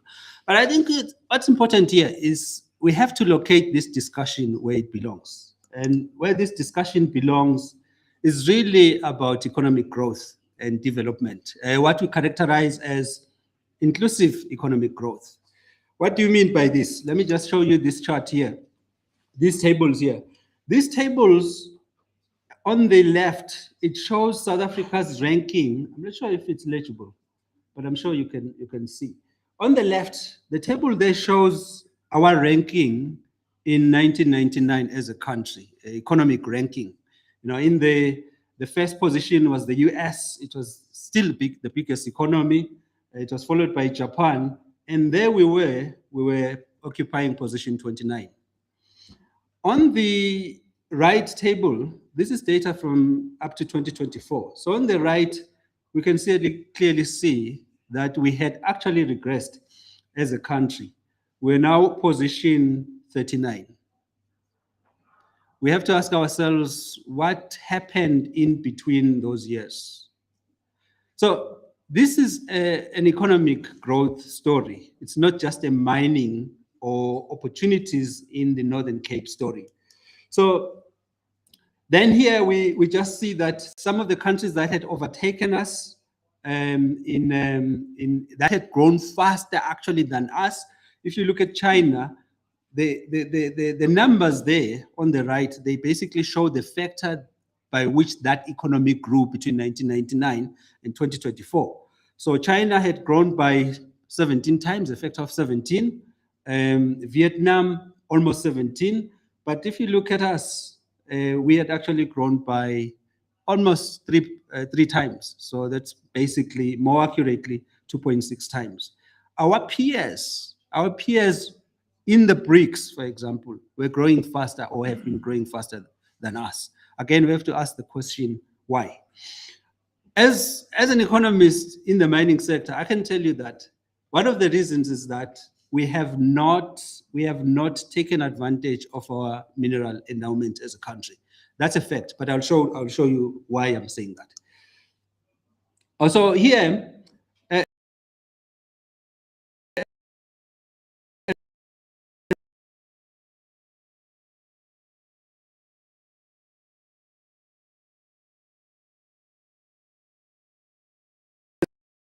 before the global financial crisis, we were growing at par.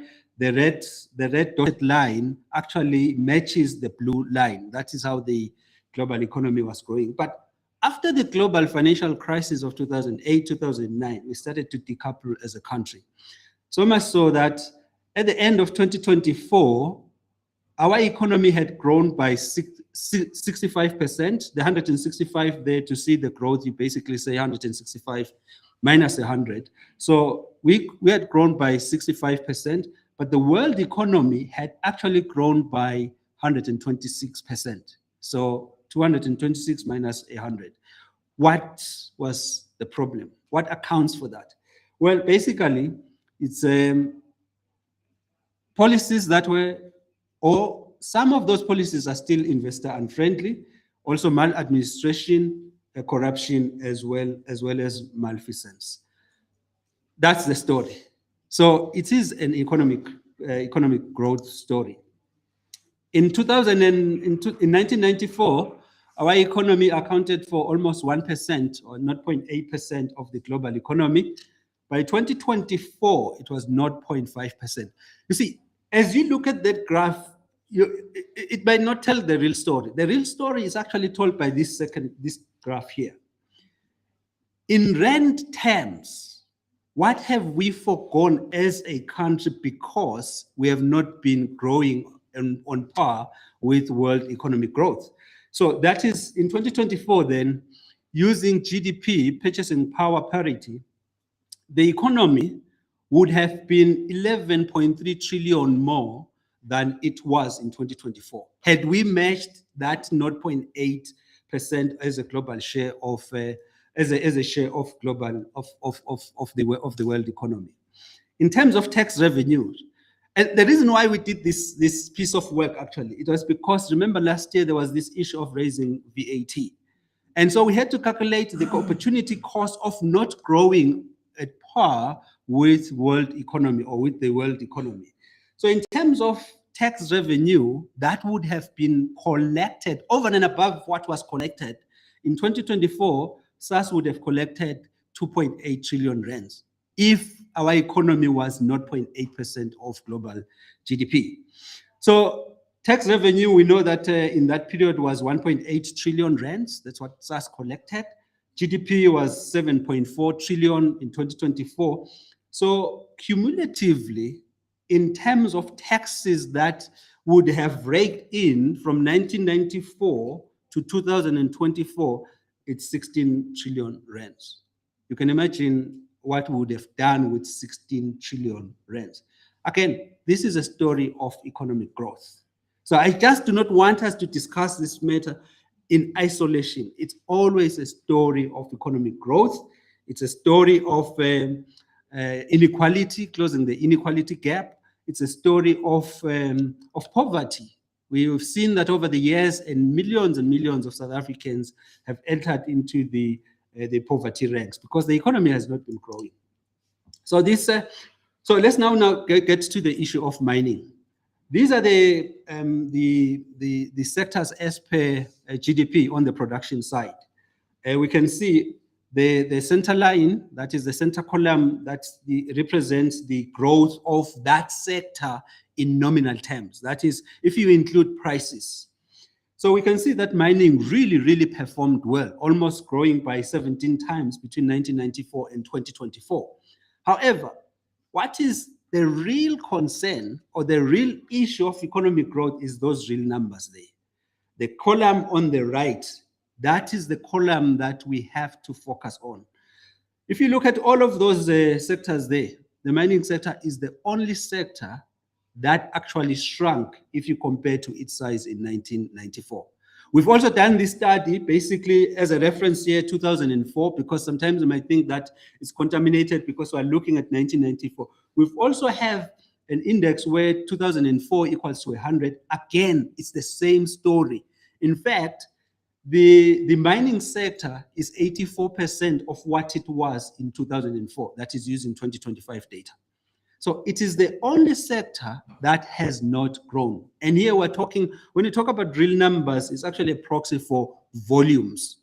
So whilst in nominal terms, the sector has grown, but in volume terms, the sector has not grown. Again, we have to ask ourselves why. Why do we have to ask ourselves why? Really, it's because, let me see this. Yeah, it's because of this chart here.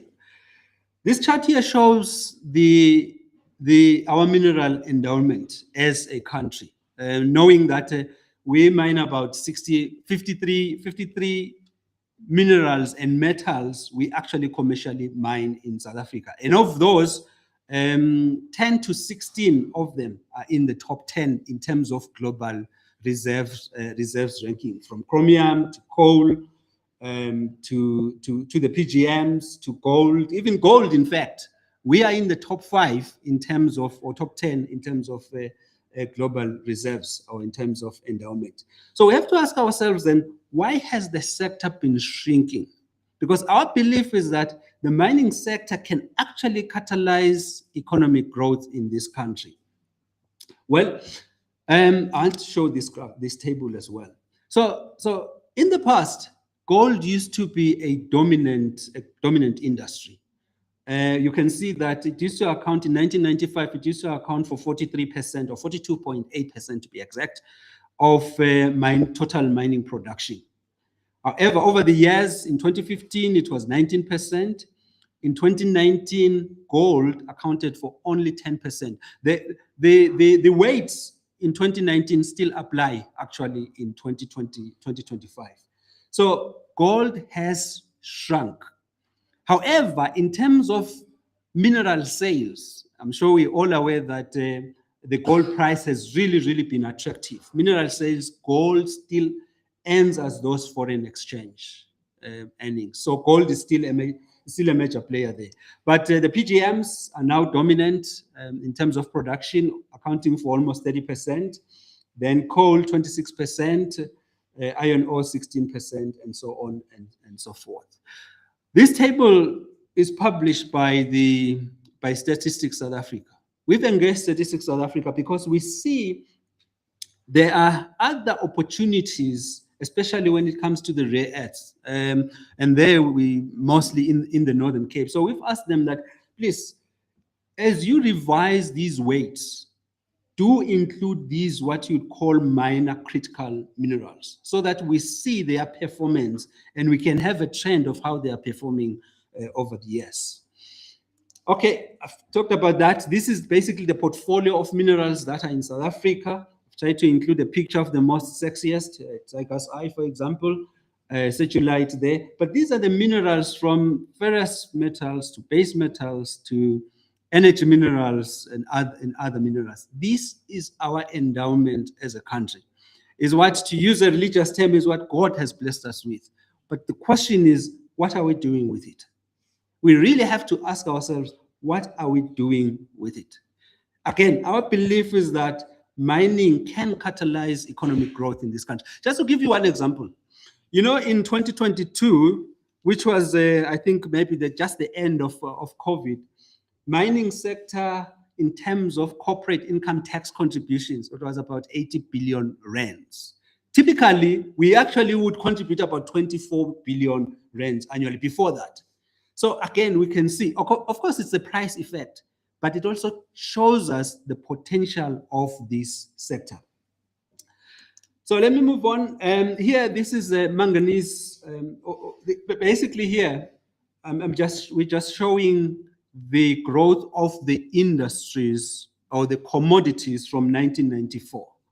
I'm sure you'll be happy that manganese, some of the manganese mined in the Northern Cape, is actually the fastest growing industry or commodity. Look at the index there. Of course, the index is 94 equals to 100, like I've said. In 2024, that industry had grown by some 812%. That's manganese. So there's a slide that I show. I basically ask a question: what have we done with the manganese? Because surely that is mainly exported to China. So it's followed by chrome. Chrome has grown by 471%. Again, how do we read the numbers? It's basically 571 minus 100 because the index is 1994 to 100. Also followed by copper, but the sector on its own, I think it's shown in the next slide. The sector on its own, in real numbers, real production numbers, mining has contracted. I think that's also the story. Let's not lose sight of that.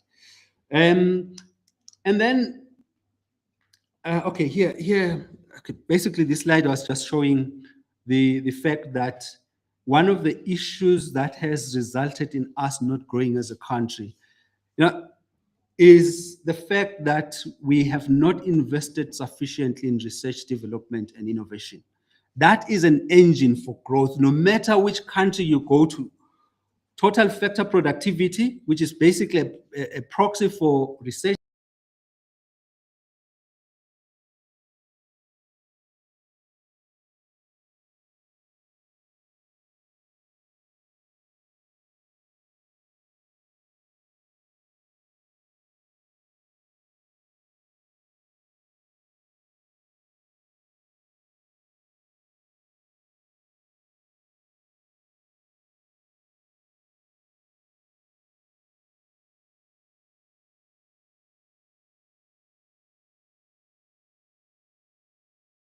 Just focus on that red line there.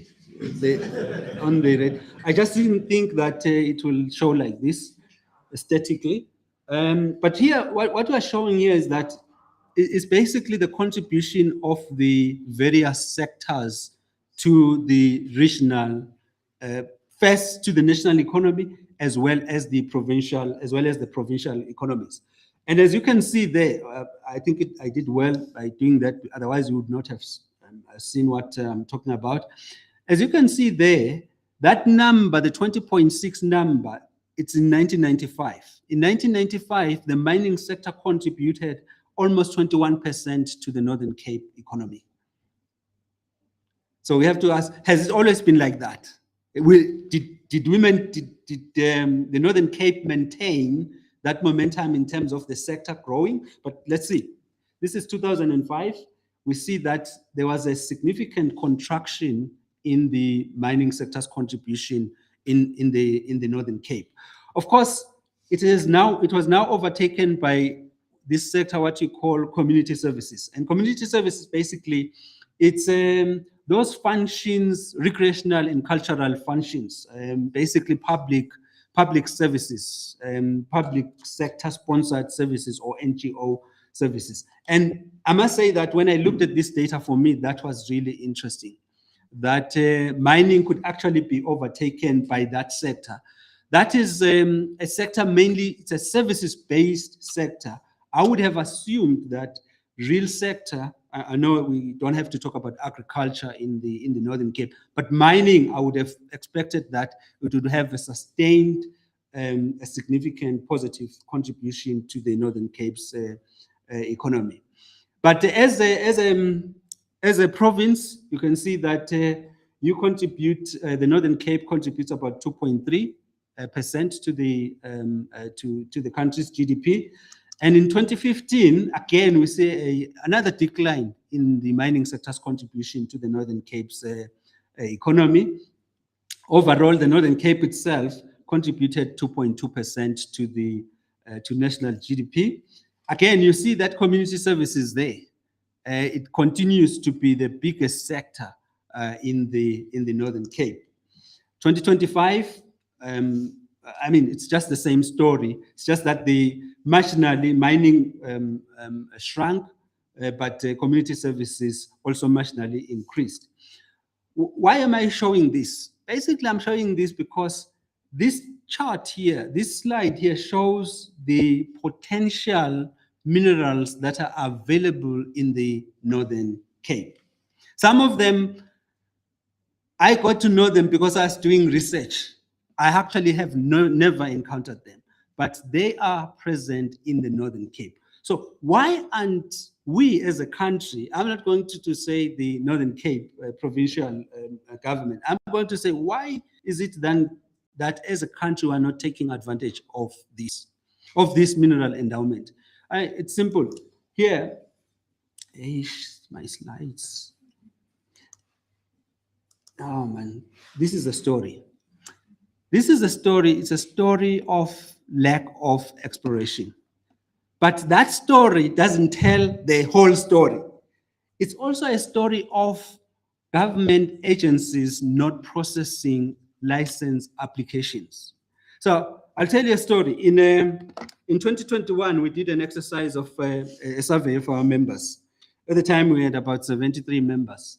So we did a survey asking our members to tell us the number of applications, license applications that were pending with either national government or the provincial government, DMRE at the time, where they, maybe some of them, we said, please just tell us how long those applications have been pending.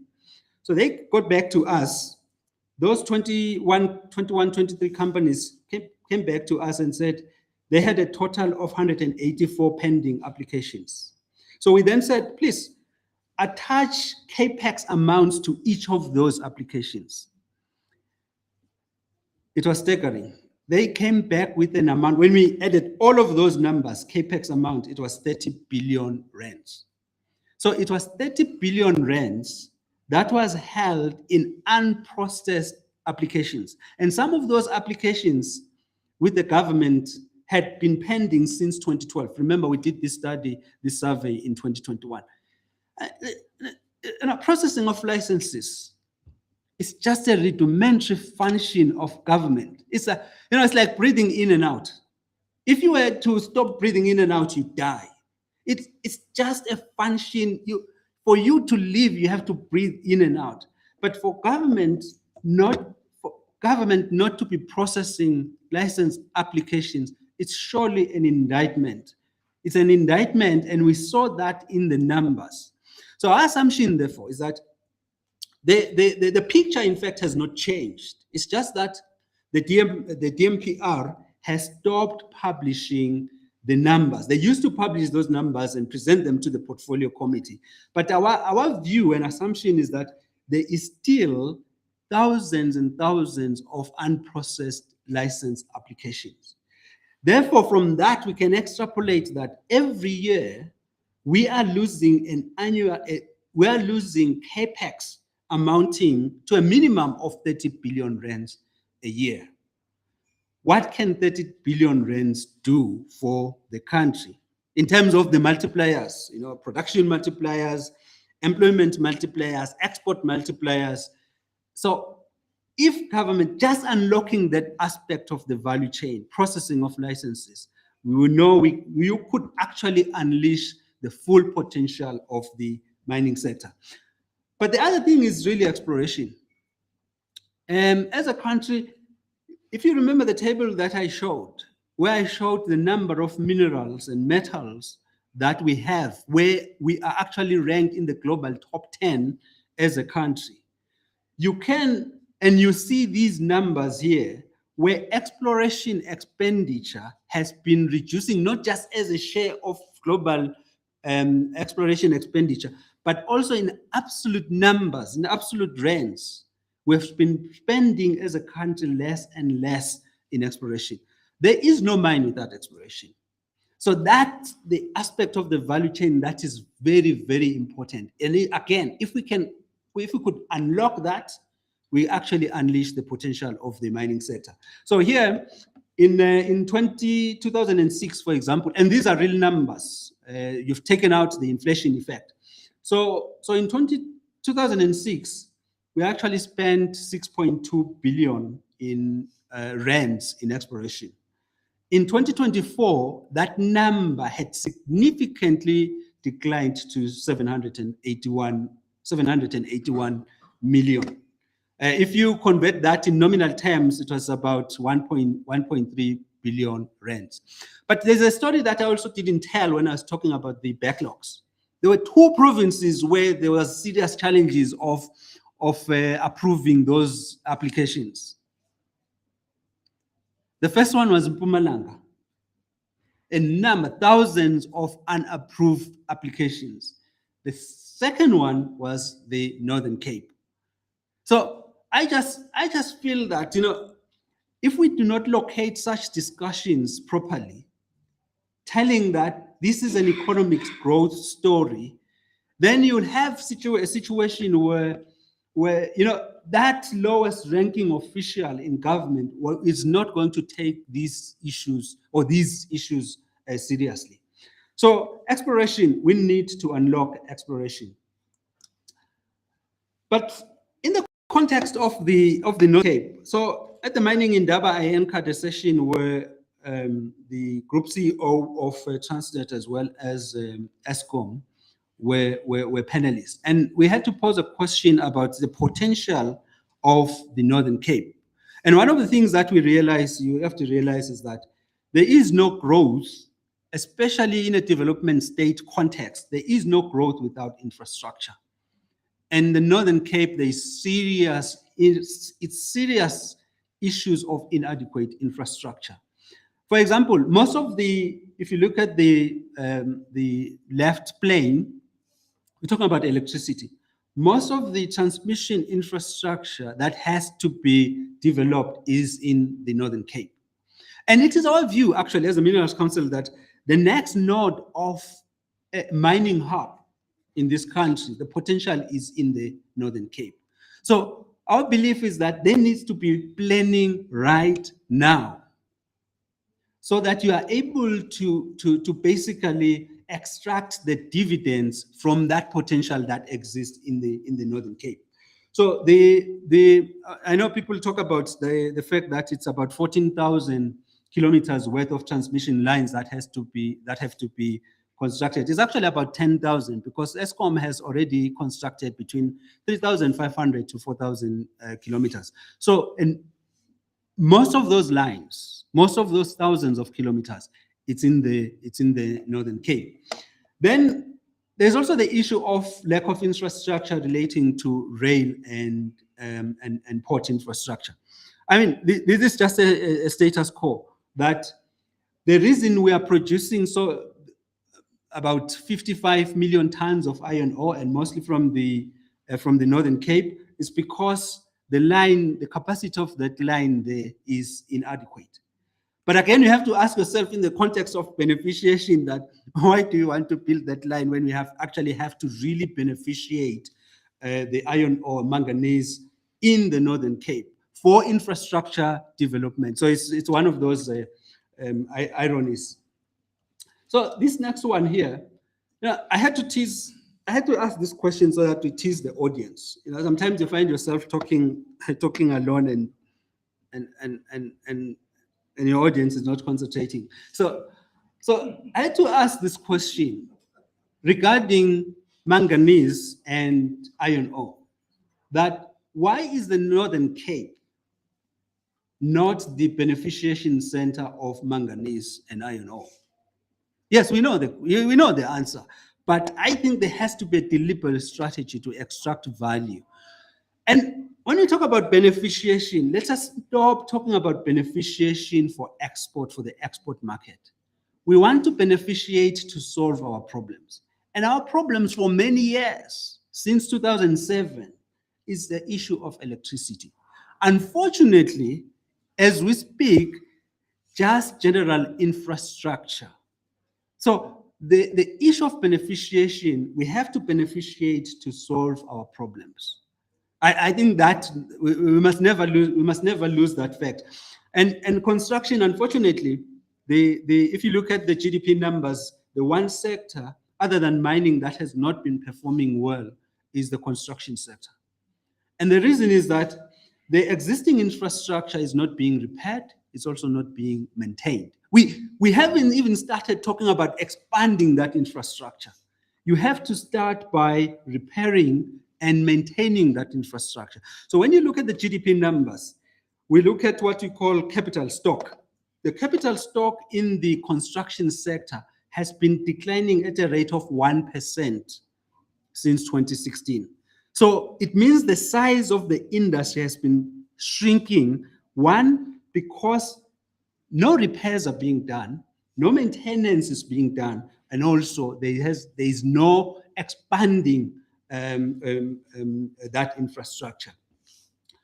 So yeah, I do mention there that beneficiation, not for export purposes, but to develop the country. But I also just need to talk about, in the Northern Cape, there is diamond mining. I know that the issues with the Kapa are serious issues there.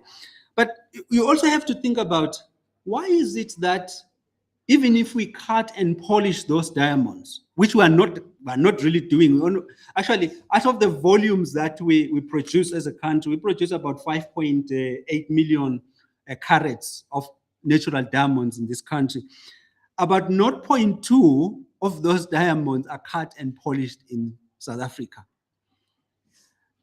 The next question to that is, those cut and polished diamonds are actually destined for the export market. Can't we have incentives such that those cut and polished diamonds are actually consumed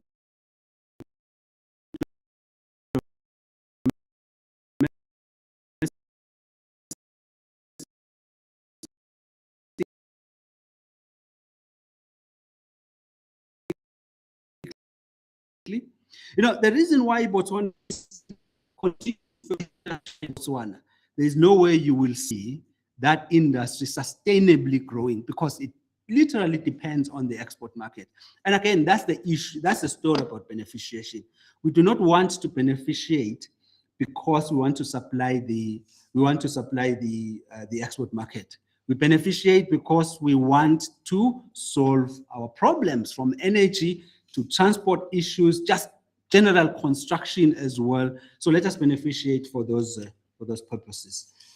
I mean, here, this is just a general conclusion, but I do mention the fact that given our endowment as a country, we should absolutely be leveraging on the fact that the mining sector can catalyze economic growth, not just in South Africa, but also in the Northern Cape. And like I said earlier, that our view as a Minerals Council is that the next mining hub is not going to be Mpumalanga. Coal is declining, but it's going to be the Northern Cape. But also in that discussion, we need to talk about the existing constraints. Mining in other jurisdictions, they do incentivize mining, especially the most critical aspect of that value chain, which is exploration. Canada and Australia, in terms of mineral endowment, they don't match us at all. They do not match us. And yet, they have got their mining sector is bigger than ours. Even if you standardize for the fact that the rand has been depreciating against the dollar, but their mining sector is still bigger than ours. How? How come? So the issue is that they do incentivize mining. Even in the US, to be honest, the US, South 32, as well as Sibanye, are benefiting to a tune of 5 billion rands annually because of incentives offered by the then Biden administration. Why aren't we incentivizing mining? Especially the aspect of exploration. Well, maybe we can answer the question some other time. But then the issue, the next one is, okay, there I was talking, let me talk about critical minerals. I think we really do need to have serious data, especially on the part of Statistics South Africa, collecting that data monthly, annual, quarterly, so that we know. If you can't measure it, you actually cannot manage it. And so our discussions with Statistics South Africa is that please do not lose sight of these minerals. We know we have them, we're endowed as a country with these minerals. So try to then publish these minerals in terms of their production, in terms of employment as well. So the basic message really therefore is that for us to take advantage as a country and have mining catalyze economic growth, we have to reduce the cost of doing business. In fact, just before I left the office, I actually did provide this chart here. Yeah, finally, and then you let me go. This chart here is the 2025 Fraser Institute Annual Survey of Mining Jurisdictions. I'm happy you can see the red clearly. So the cutoff line is more like a pass rate. In class, if you get 50%, you've passed. If you 50 plus 1, you've passed. But if you get less than 50, really your performance is bad. So look at those 16 factors there. The only factor where we actually are doing well is our natural endowment. It's our natural endowment. We scored almost 80 out of 100. The others, from policy regulatory issues to infrastructure. In fact, what surprised me is that one there on political stability, that we scored so low on political stability. But then I had to think, why did we score so low on political stability? I then thought that perhaps likely the survey was taken during the time when there was conflict in the GNU regarding the VAT issues, and hence that is why when people were asked, rate your political stability as a country, because quite honestly, you cannot compare us with, for example, the DRC. Policy uncertainty is a factor on its own, Premier. So the political instability there, or stability scoring so low, was really a concern for me, but I just had to think about what was the reason.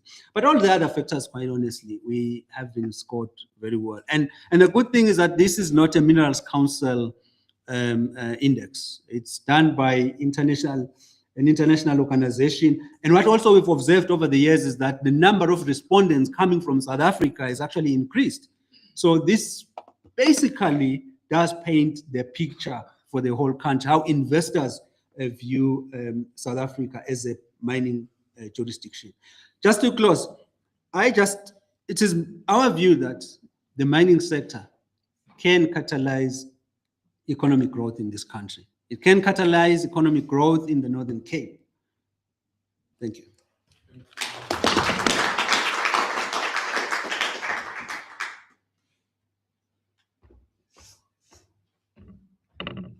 I think that was a very blatant submission. Thank you very much, Mungani. We truly appreciate, and I think the pertinent one for us is it's important to hear from industry, because that's the partnership that we are seeking. Those are those hurdles, those stumbling blocks that we need to take out of the way, that we really need to activate and work towards. So I think from our side, we've got a clear action plan that we need to take up with our colleagues from DMRP. I know MEC is also driving us. There is the exploration fund. So as a government, we are focusing on those elements. And we are making a critical play for that as well to land that with our side. Infrastructure is very important. And I want to synchronize what we've just received also from Premier, that we've got our Infrastructure Master Plan 2040. Just yesterday, Premier was joining forces with Minister Creasy advancing on Buche Bay. That congestion that Premier spoke about, pity you were not in at that, but was where it was raised by Minister Patel, the congestion that we are experiencing in the ports, our competitiveness in terms of getting pit to port operations, but also our port operations. And this is where we add literally cost of doing business to our operators, and we cannot take up our full competence.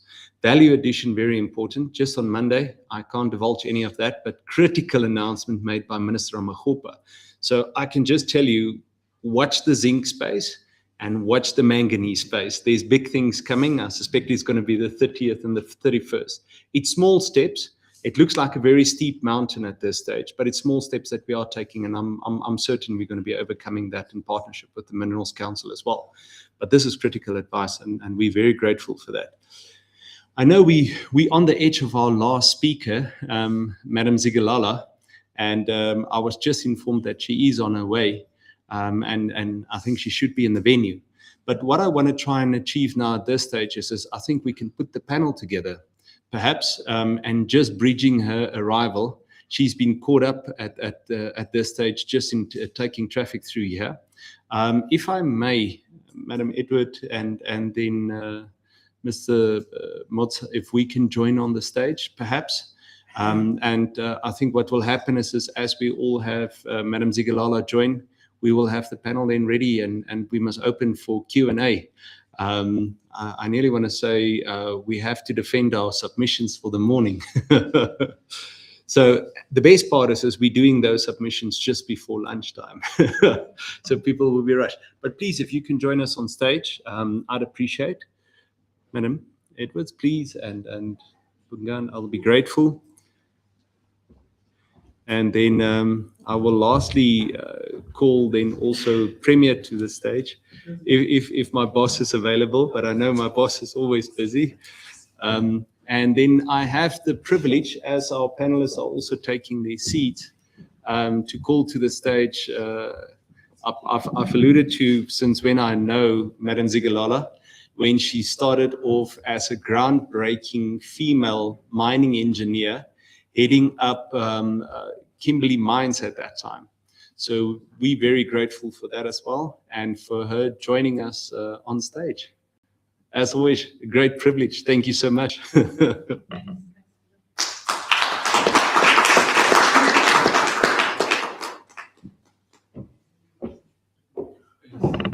Thanks. So nice seeing you. As I arrive, I get on stage. Premier, I have the excuse. I woke up in the Northern Cape. Okay.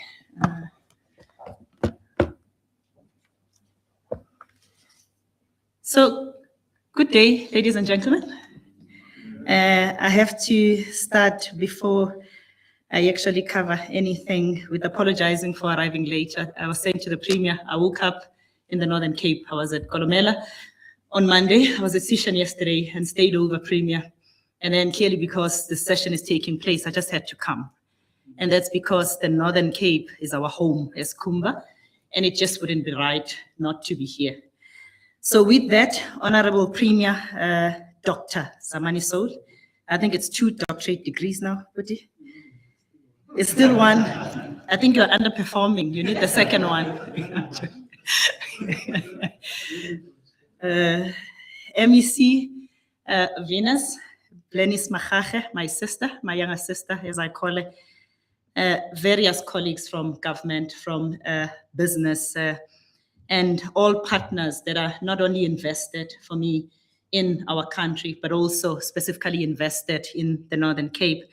Firstly, good afternoon. I've already apologized for running a little bit later. So the reason why I actually wanted to come here, and my team has been here during the day, and I see very familiar faces from various parts of government, and also colleagues as well as our partners from the Minerals Council, as well as our provincial government, is simply because our roots, first and foremost, as Anglo-American, Kumba's major shareholder is Anglo-American, and clearly we are a company that's listed in the JSE, amongst, I guess, the top 20 of the JSE, but also Kumba. We call not just the country our home, but specifically for Kumba, we call the Northern Cape home. And that's simply because our Sishan mine has been in the Northern Cape for over 70 years. So you can imagine the people from John Taule Haitsewi are our neighbors, and to be fair, our family, because that's where we are based. And then at Kolomela, which started off as Sishan South, we've been there for over 14 years. And again, similar to the John Taule Haitsewi district, we call the people of Zamani our local labor sending communities. So when people ask us where's Kumba's home, it's very easy for us. We don't just say South Africa, but we are very specific. We say it's the Northern Cape.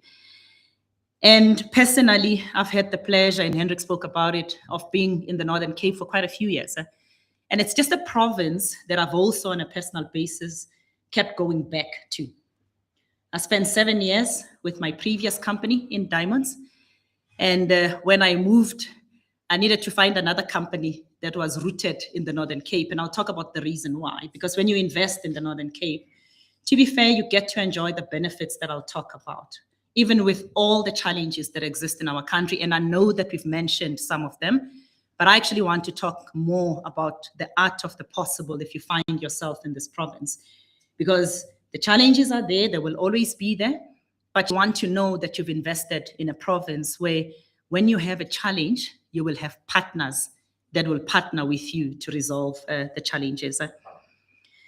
So I think before I get here, and there's only 4 themes to my short speech. I'm going to talk, I know we've spoken about renewables, and I know Bongani has spoken about the mineral endowment, but I am going to just touch again on that, the Northern Cape's mineral endowment, which is world-class. Secondly, I'll talk about why our Kumba partnership in the Northern Cape works. the key themes around this. And that's going to be touching on both what we have been able to deliver in the Northern Cape and the partnership element of that. Because if you're a mining business that does not give back to communities, clearly you have a problem. The third theme that I'll talk about is that there's more than just mining that you can look at as you look at growing your business, but there's also the shared value of additional scale that you can have if you invest in this province. And then I'll end off. So kicking it off with the first theme. So the Northern Cape, I mean, it's a fantastic province, and Bongani has covered it. You know, I've had the pleasure of not just working in South Africa, but working in other countries. And as miners, we always start with a fundamental question that says, what is the mineral endowment in the ground? And if it's not there, you can't make it up, sadly. You can be the most perfect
that.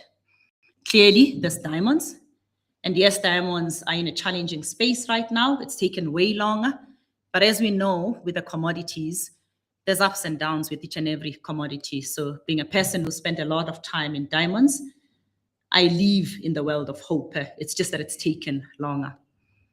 The Northern Cape has got zinc, albeit at a smaller scale, but zinc is critical, as we know.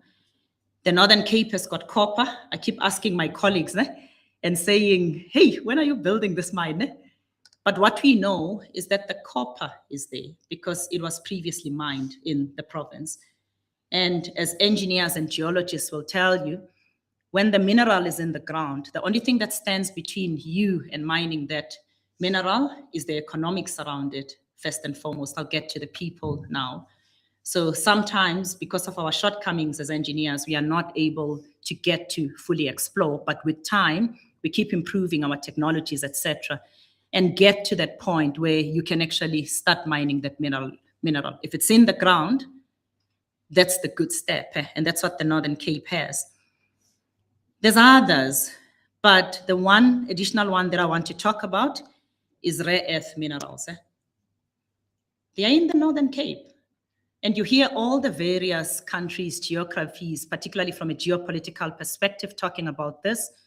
Well, guess what? Mother Nature has got it in this wonderful province of ours. So overall, the province is very much richly endowed.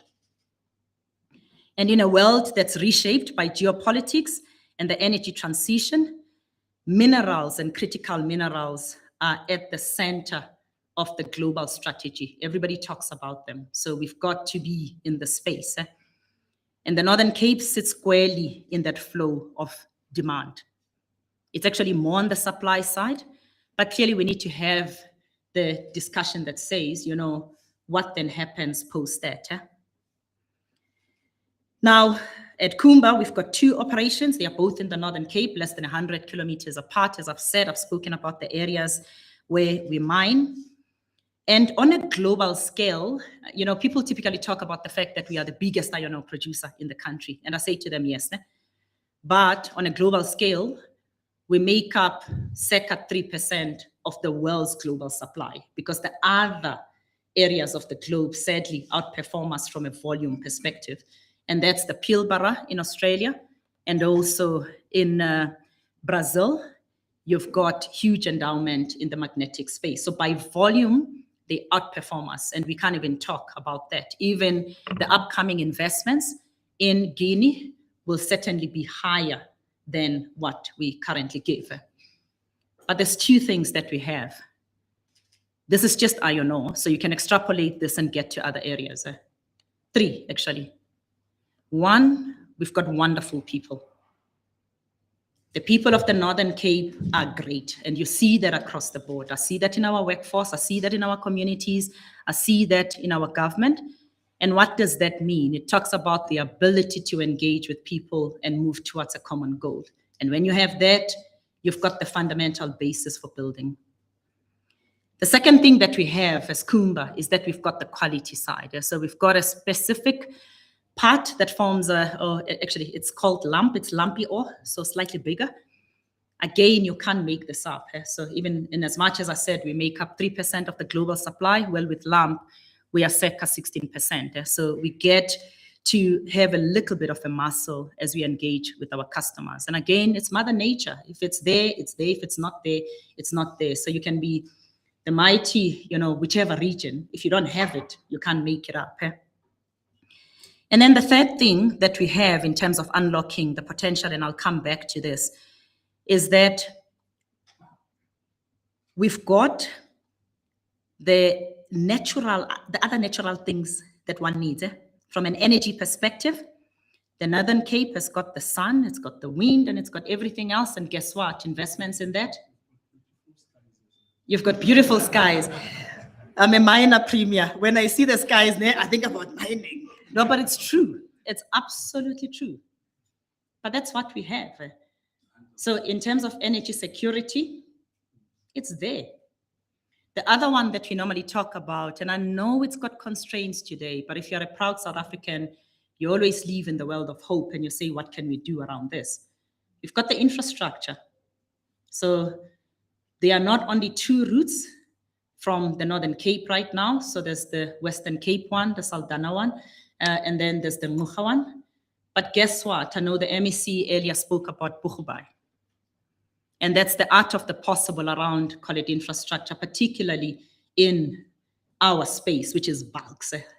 So what humbled me with Kumba was that I left diamonds and I thought I understood mining. But with diamonds, we used to fetch diamonds with a helicopter, and if the helicopter one didn't work, you'd go to helicopter 2. And here I was humbled because if one channel does not work, there's no other alternative. So you need to work on it. And I have to say I'm exceptionally proud of the partnership that we've got with Transnet, as well as our other neighbors, the All Users Forum, and our government, just around the essence of unlocking the challenges that we find ourselves in terms of logistics and other infrastructure, so transport and logistics.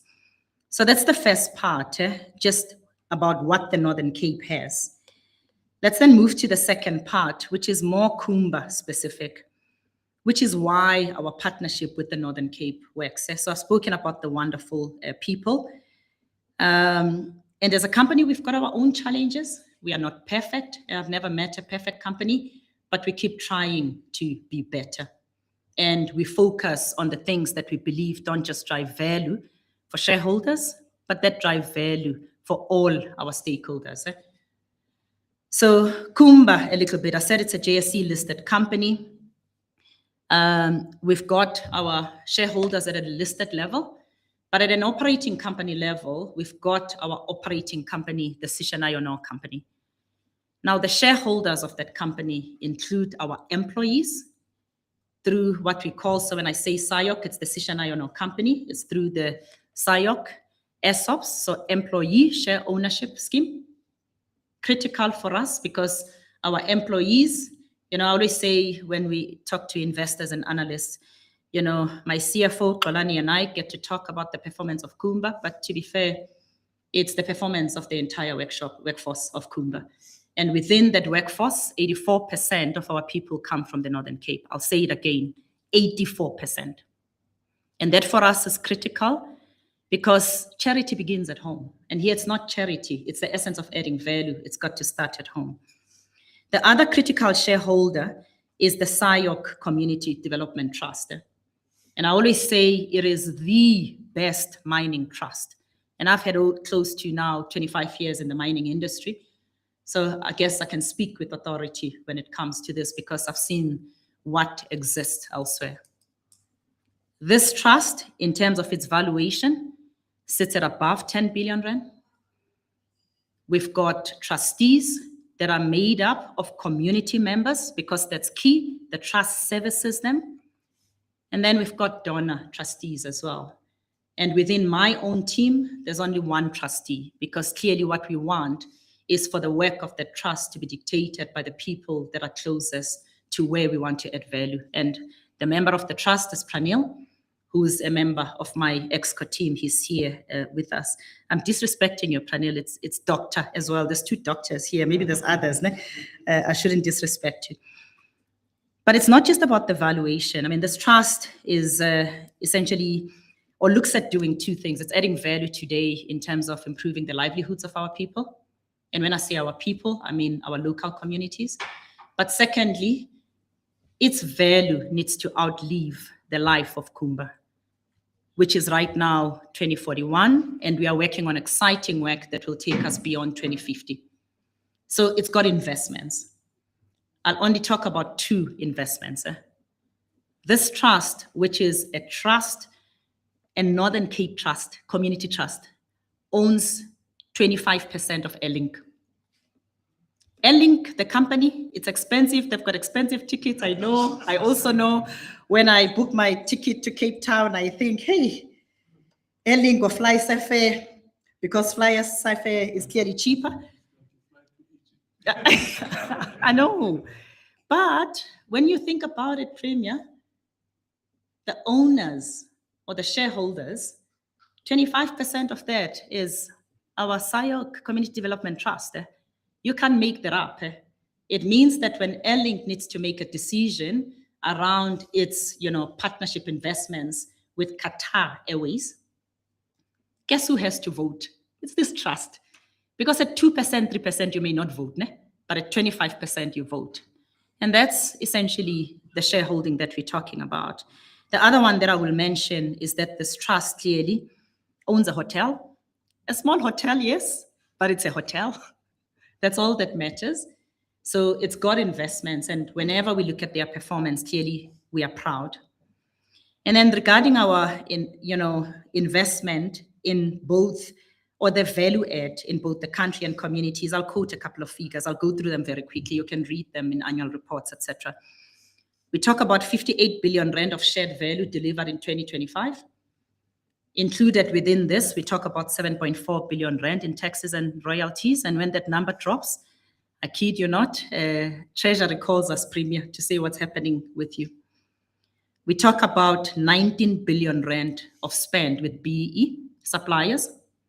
We talk about the fact that within that number, 3.5 billion rand was spent with local BEE suppliers. And within that, we keep aiming at improving, especially our youth and female-owned supplier quality, spend. We talk about 485 million rand in direct social investment, which included a whole lot of, exceptional projects last year. The opening of the Lebelelang Disability Center. Premier, thank you for joining us. The work around the Solplaiki University Learning Hub, and a whole host of other projects. And clearly included within this figure is a huge portion of work that goes towards enterprise development. We talk about contributing towards the water supply, because the Northern Cape, as we know, or our area in the Northern Cape is a little bit dry. We don't have a lot of water. We get water from the Vaal River. But secondly, we also get water from our mines because we mine a little bit deeper than everybody else. So we've got the obligation to actually supply this water to our people. So we talk about this water benefiting over 200,000 people in our province and also our neighboring businesses. We talk about various other projects, and I'll only close off with 3 other figures. And that's that with our sustainable mining plan. If I look at our education program, well, it has supported over 10,400 learners, over 330 teachers, and over 19 schools. And here, we look at our local host communities.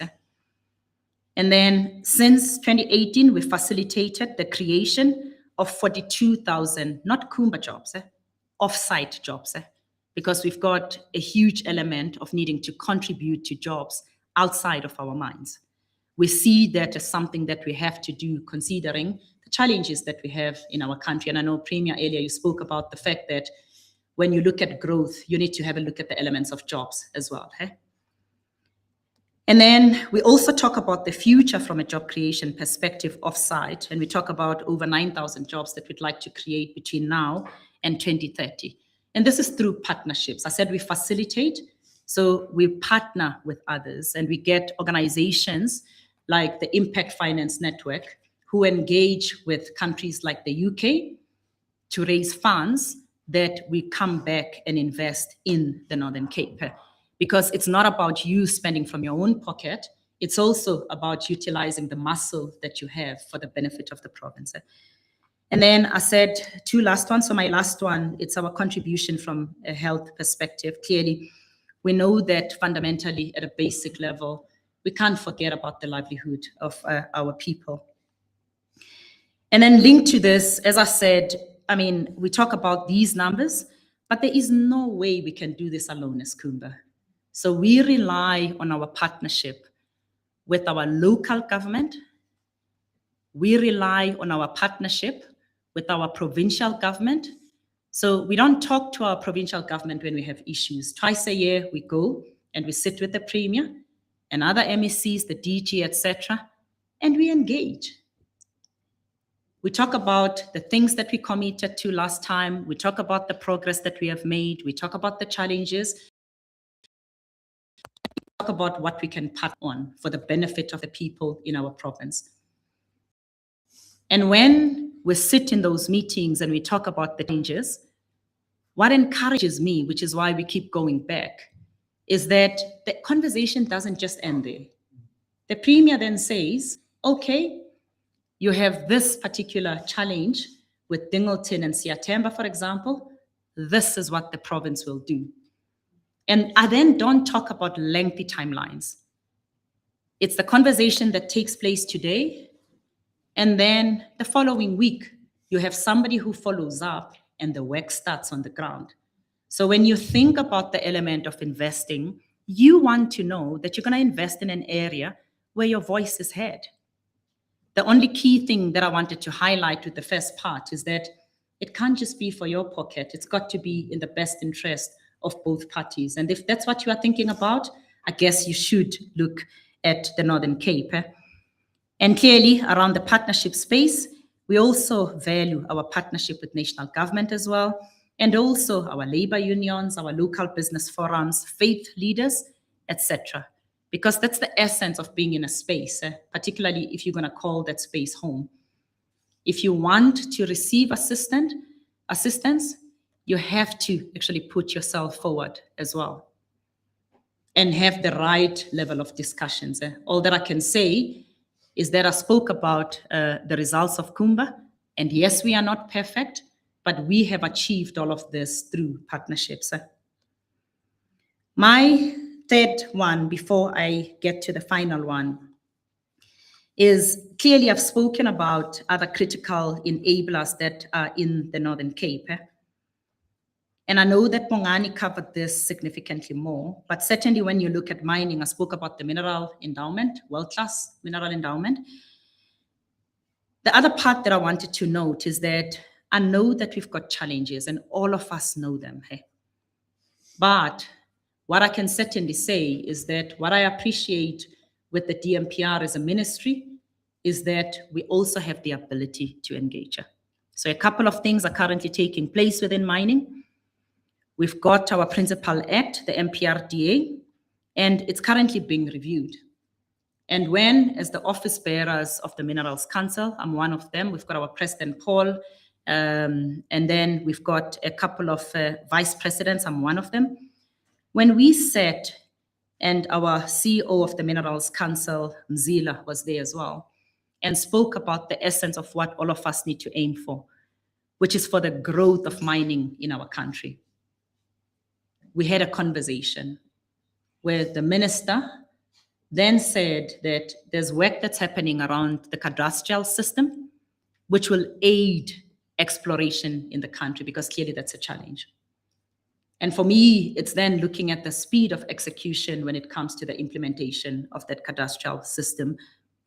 The other element that the minister spoke about was, or that we posed to the minister, was the regulatory uncertainty that sometimes causes investors, to shy away from looking at us as a top destination. And what excited me was that we spoke the same language. The minister had started this conversation a long time ago, which was whether or not mining was a sunrise or sunset industry. We moved that aside and we said, for as long as the minerals are in the ground, guess what? There's future when it comes to mining in our country. And clearly, as the Northern Cape, we've got the mineral endowment. So if you're interested in mining, it's a good province. And clearly I can say that because as Kumba, that's our home. I know there's been a lot of talk about renewables, so I'm not going to go there. Safe to say that we as Kumba are looking at 63 megawatts of embedded solar at Sishen. It's an investment that we are currently doing with Envusa, our partner. And we see massive potential in terms of us just looking at the natural endowment. And clearly what excites me about this project is that it sits at Sishen Mine on top of a rehabilitated waste rock dump. Premier, when we get far, I'll ask you to come and see. But Mos, I don't want you to come and see things that are not there. You need to be able to see something. Otherwise, you just launch things, but there's nothing on the ground. And then the last one around this, as I mentioned it briefly, just around the logistics challenges that we have. What I can safely say is that Michelle, the CEO of Transnet, is doing a lot of work around this. Michelle, the CEO, Saul, the COO, as well as their teams meet with us as the Oil Users Forum. Outside of Kumba's business, they meet with us to talk about what we can do to unlock this capacity. And that for us is critical because clearly nobody can resolve any challenges on their own. So challenges are there, but there's a lot of work that's taking place. And clearly with Minister Barbara Creasy, just around the rail reform landscape, I have to say that since she came in, she's certainly upped the tempo on the execution. Clearly we are business people, we'll never be satisfied. So even when we talk today, we go, Minister, we need more. But that's the nature of the game. The key thing is that you can see that coming through from a policy perspective. There's still more work that needs to be done, but at least the conversation is taking place. So I guess the reason why I wanted to include this is that I know the Premier and MEC asked me to talk about mining, but it wouldn't be right to talk about the other elements that sit as part of this wonderful province. My last one, Premier, thank you so much for inviting Kumba to be part of this engagement. I said I was at the mines for the last couple of days. I would have stayed for longer, but I had to come back to join you. Simply because when we do talk about our province, we need to acknowledge that there are challenges there. But I've never met anybody who doesn't have challenges. Even in our own houses, we've got challenges, to be fair. And having traveled to the various areas, I've spent time in Canada, I've spent time in Australia, I've spent time in Brazil, etc. I can definitely tell you that they've got their own challenges as well. The critical thing about us is that we know exactly what they are and we are doing something about that. And that's why as Kumba, it's my second last thing. If you look at us right now, we are actively investing 11.2 billion rand. And it's in a beneficiation plant. It's a technology investment. It's called the Ultra High Dense Medium Separation Project. We are investing that right now because we see huge potential going forward. I've got project teams on the ground. There's a huge element of work that they are doing, that work's taking place right now. Why? It's not just the mineral endowment on the ground that I spoke about. It's not just about the wonderful people that we have, but it's also the value element. Because ultimately, when shareholders invest, they want to know whether there's returns or not.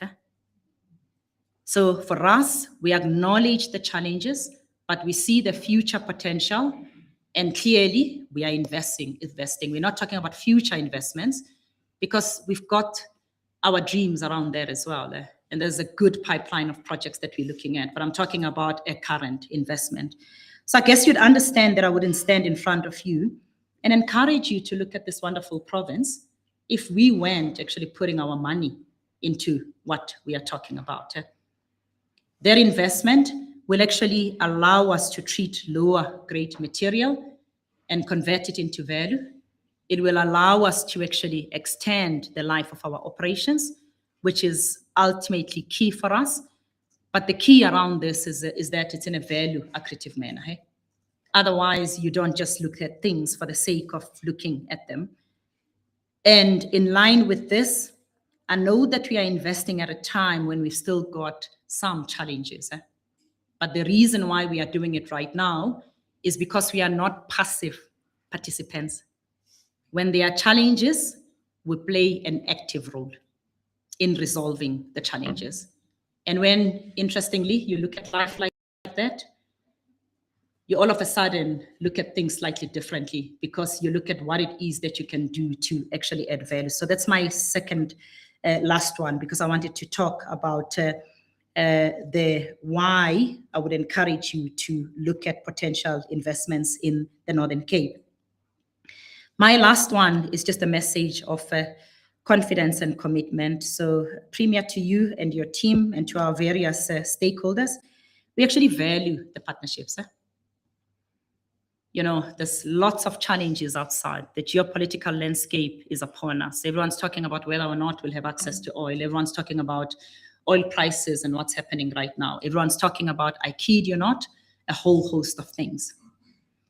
The element of partnerships that we value is that in a space where there's ongoing uncertainty and change, you want to know that there's an element that you can control. Because for the space that you can control, if you focus on mastering those things that sit within that space, clearly all of us across the globe are facing the same challenge. But guess what? It allows you to actually not only sustain your business, but to actually continue growing your business, not just for your own benefit, but for the benefit of all our stakeholders. And I've spoken about all our stakeholders. It's our employees, it's our communities, it's the province, you know, the people of the Northern Cape, it's the country as a whole. Clearly, it's our shareholders, otherwise we would see that as well. But we value the essence of partnership. With that, I thank you.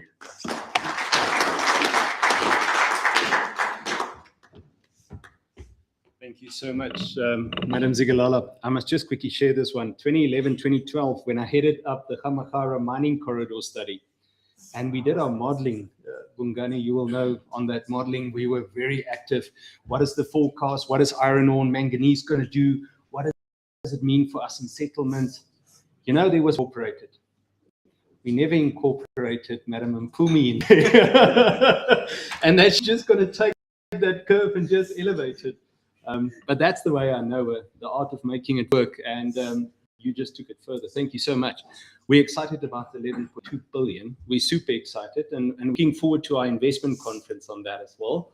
We're excited about the 80% of local labor force at that stage. And we are excited about a very important thing. We'll still have to brief our boss, but we were threatened, we must build Boegebei. No, maybe we must wait for the iron ore cliff. And what I heard today, I nearly stood there and I started going like, okay, hold yourself back, because I heard 2041 and I heard 2050 and I went, what iron ore cliff?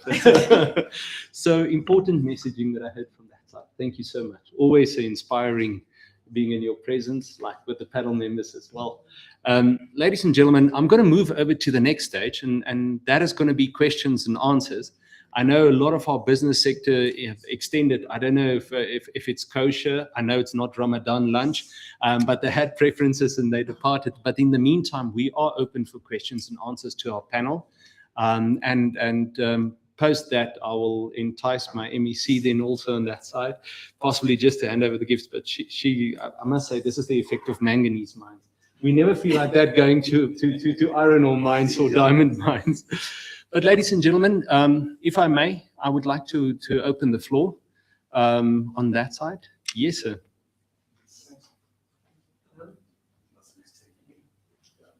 question is maybe more for the NEC. In Northern Cape is in South Africa, and so we're constrained of South Africans' rules for the Northern Cape. Now, it's not totally related to minerals and metals, but the gas reserves on the border of Namibia and South Africa. Because of what South Africa is doing, all the development is happening in Namibia. They've gone to drill in Namibia, they've done everything in Namibia, but they're doing very little in South Africa. What do we do to get national government to listen to us, to not be an obstacle, and allow things to happen? And I think it applies to the gas reserves, but also all the mining permits. There's a huge backlog, and what do we do to help sort that out? Thanks. Thank you so much. So we firstly going to be focusing on the permitting system or the licensing system, then coming from DMRP, and then on oil and gas. I just want to allude, we had a brilliant oil and gas conference just now in the last 2 days. Critical announcements coming on the Northern Cape and Block 465.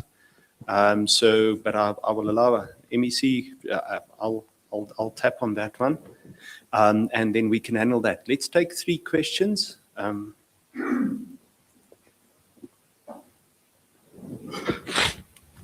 Yeah, good morning. My name is Mulefi Mutuku from Mentec. I think, Mpumi, you made me ask this question because it was the Premier during his speech remarked on, if I heard you correctly, Premier, that the President indicated that mining is a sunrise industry.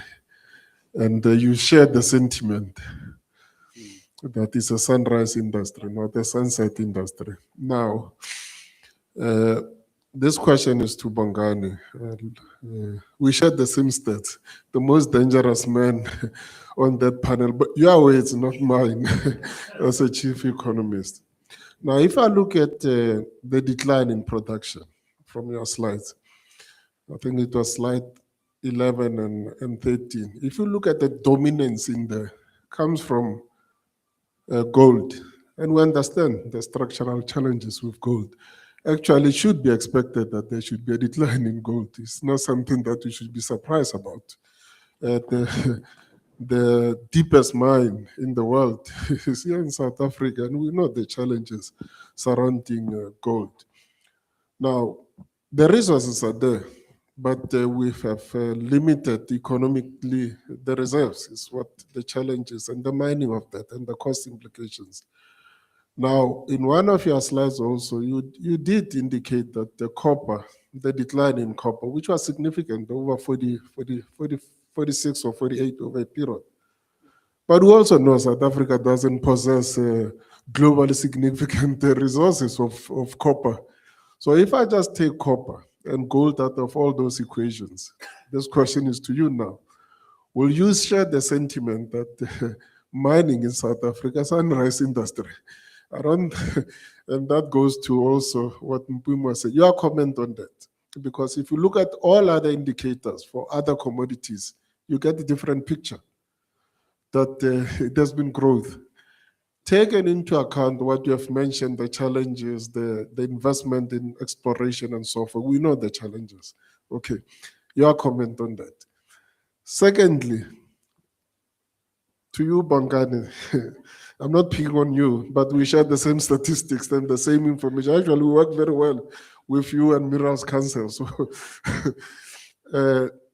you mentioned challenges, corruption, malfeasance, but most importantly, unfriendly policies. I think maybe you invest the unfriendly policies. Maybe you can just mention few, 3, that we need to look at critically. And we shouldn't shy away because this is about investment. And so what are those policies? And what ought to be the form and shape of those policies for them to be investor friendly? I think let's not shy away from really discussing those issues. And if we need to, I mean, the Premier when he started, he was very open and said where he started, and they used to say no gear and so forth. But there are certain things that we see now that they are important, especially on job creation and so forth. So I think it's in that light that I'm asking this direct question, Bongani, to you. Okay, thanks. For now. Thank you so much for now. I just want to mention there is lunch as well. So over lunch, we can do that as well. But drumsticks are meant for eating, just mentioning. Good. If there's a third hand in the audience. Thank you. My name is Michael Ratt. My question is to Kumba, Ms. Zigalala. You mentioned in your presentations all these, your CIS. When you look at the province ICT infrastructure, perhaps my question to you is to say, do you perhaps still have money to invest in the ICT infrastructure of the province? Because as you continue to look, you continuously have to seek and speak to the Premier's office, and government does not have that kind of money. I'm a businessman myself. I happen to sit on some of the boards, but probably with and ring-fence the budget for infrastructure, because if you look at all the modern province we want to achieve and all the other beauties we want to achieve, without ICT, I don't think that's achievable. So a ring-fenced budget for licensing for infrastructure. Thank you. Brilliant. Good. Colleagues, I've got 3 sets of questions because one has got a serpent's tail there in it. I don't know, shall we take one more and then we conclude on the floor? I take that's a no-no. So let's quickly address on that side. I don't know, MEC Premier on the oil and gas and the permitting, can I take that? Super, will do. Just as a quick extension, so thank you so much for the question. If we look at oil and gas, it's pertinent to note that as government, we are very progressive.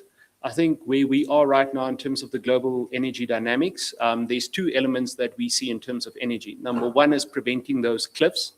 We know the gas cliff solution. We also know the oil solution that we need to entice, and we know what we have to do in terms of our own refinery capacity. And as we see the current inflation, it's got a direct inflationary effect in terms of our broader economy and livelihoods. Subsequently, government has been driving it very aggressively. And here I must also say, if you look at the emphasis that Minister Mantashe has placed in terms of the South African Oil and Gas Association at that, very well equipped, and also then under the leadership currently of the CEO, Dr. Sandini, we have been pushing offshore right through from the Richards Bay blocks, the KwaZulu blocks, and then also in terms of the Garden Route blocks. I think 11A, 11B, quite important, Western Cape 4, 5, and 6. And then in terms of the Northern Cape, the NCUD, the D blocks, the 300 kilometers offshore, tremendous potential. I mean, we're talking about 22 units of gas out there, and fracking. I need to mention fracking as well, because that's a reality. And some of the leading legislation globally is on fracking. What has been our biggest turmoil and our holdup on that side? Lo and behold, not us as a government advancing it in private sector interest, but it is community groupings that is basically opposing that. And I'll just relay briefly to you what happened in the last 2 days down in Cape Town, is that the South African Constitution, quite liberal in essence, and then furthermore in terms of our efficiency of our environmental legislation, that allowing processes that can literally extend and neutralize advancements taking place at that. But very important if we look at the IFC guidelines in terms of development and also in terms of global energy just transitions. So that has caused a lot of delays. I think the latest is the announcement by the minister pertaining to Block 456, which then led to indictment on NCUD. Now, you were referring to the Orange River Basin. We know what's been happening over there, and their legislative hurdles been reduced in terms of public participation and moving beyond certain appeals and basically opposing factions. Then Namibia has been opposing that. In the South African judiciary, we cannot undermine, because that will undermine our constitution. But There is groundbreaking principles that will be set shortly, we are hoping, that will address some of that legislation by creating case law that will lead us to advance. The principles remain though, and here I want to latch on to what Madam Zigalala has said. Community consultation, honesty of the benefits, the Boomtown principle and the social disruption. And I mean, this is why I love what she is doing with SIOC CDT. If you look at the Boomtown solution scenario, we always stop at phase 5, but phase 6 has been effectively addressed by Kumba, which is forthright sterling. But coming to that is I think in essence, we are addressing that as government. I can tell you, for instance, in the Northern Cape, Shell advancing very aggressively at this stage. There is 3 wells that will be drilled in due time right now. So that is with breakthroughs that we've received. So that can then start leading us to exploration and production as well. So really advance has been made, and I know with Minister Mantashe, but our Premier directly involved in that space as well to unlock that.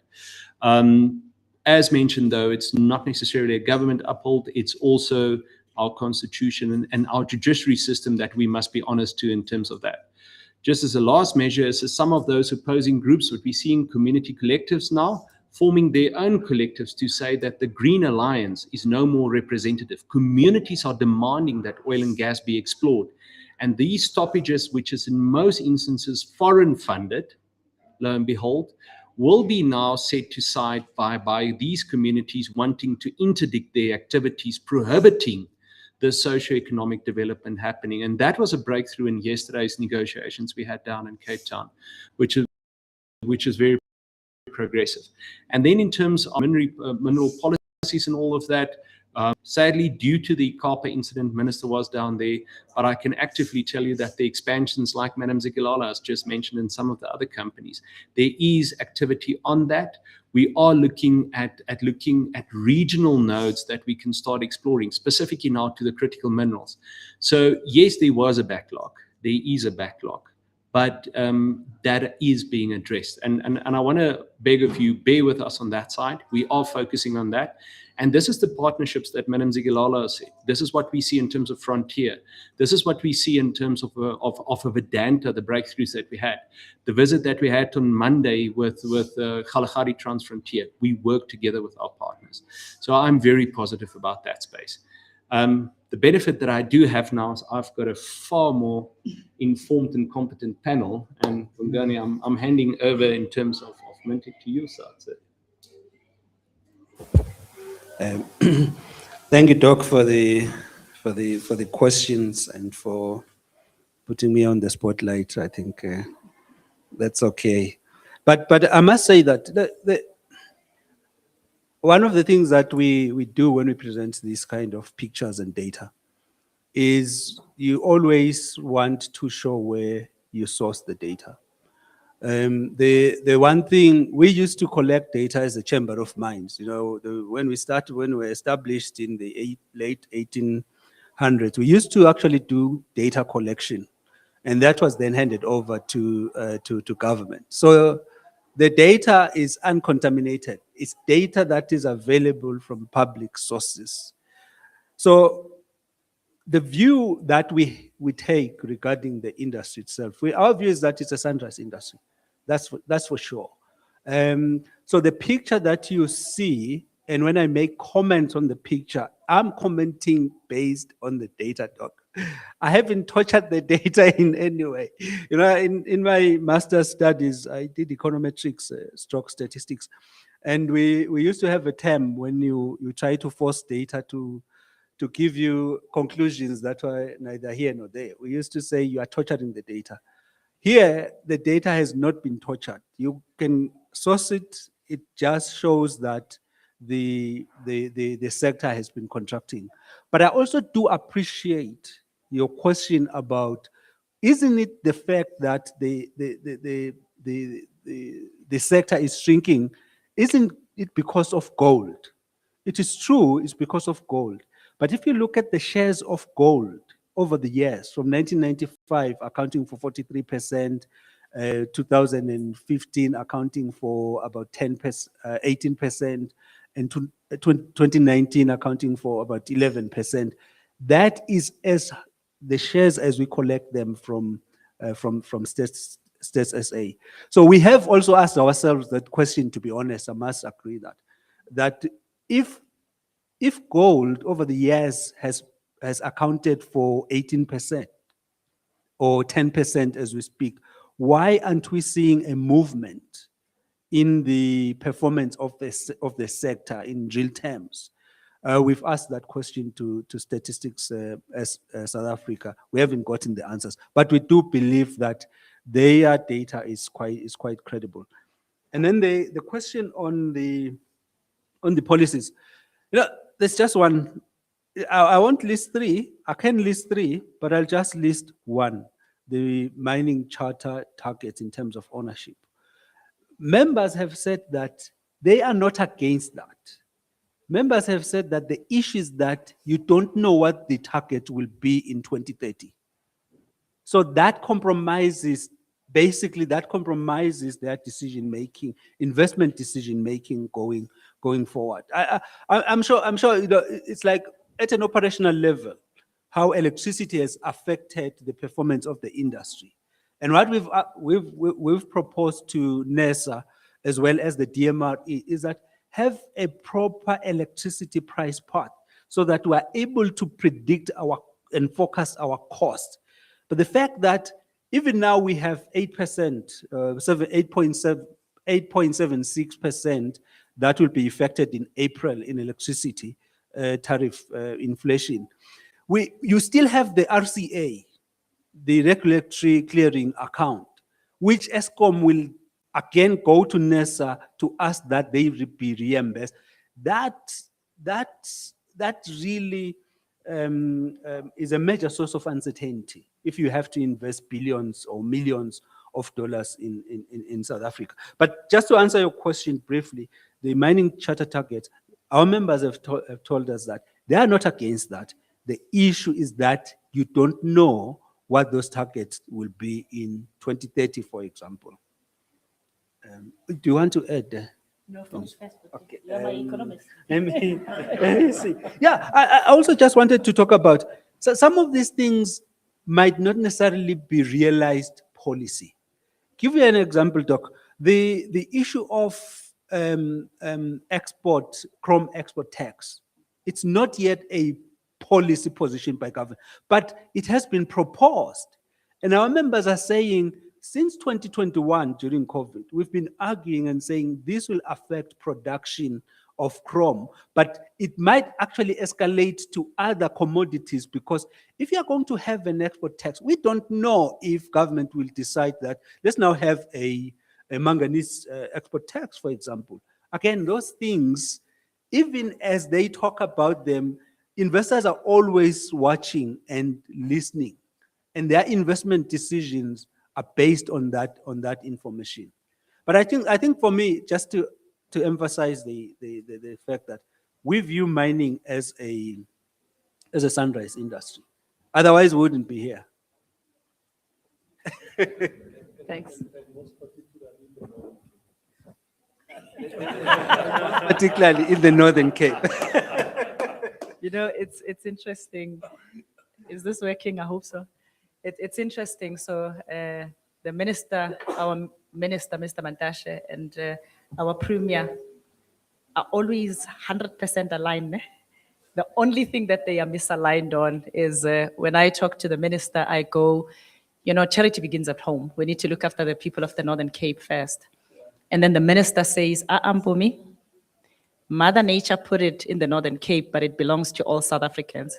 And then I figure that this is a higher grade conversation, and I encourage the two to talk, because I figure I don't want to be caught up in that.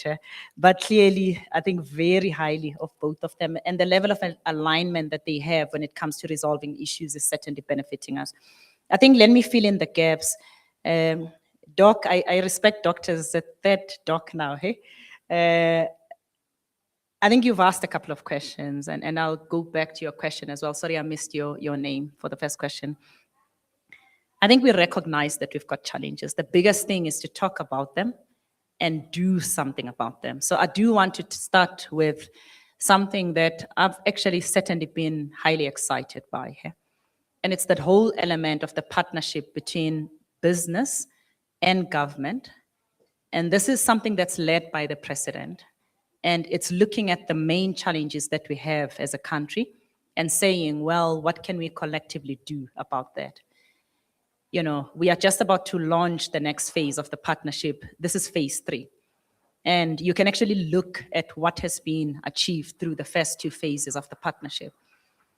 What I have particularly, liked about that is that certainly, I'm a member, a steerco member within Business for South Africa, and quite a few of the other business leaders are actually part of that. So we do actually sit for those meetings.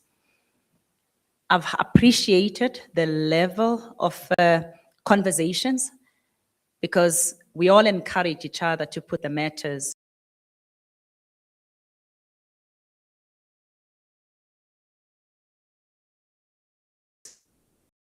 that is been done in the country. You look at to government, we know where we were, we know what the reforms brought, into the fore, and we know where we are going as a country. And that's the essence of partnerships. You look at the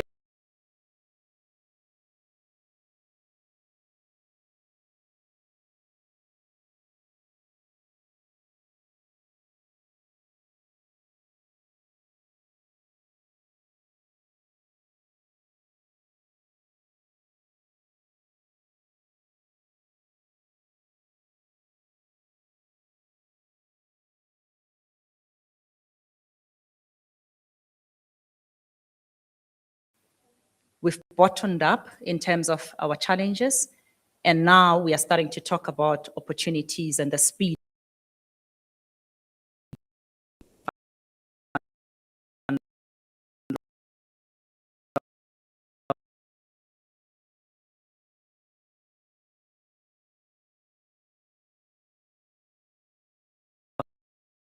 those opportunities. We talk about crime and corruption. Guess what? It's something that we talk about. Open.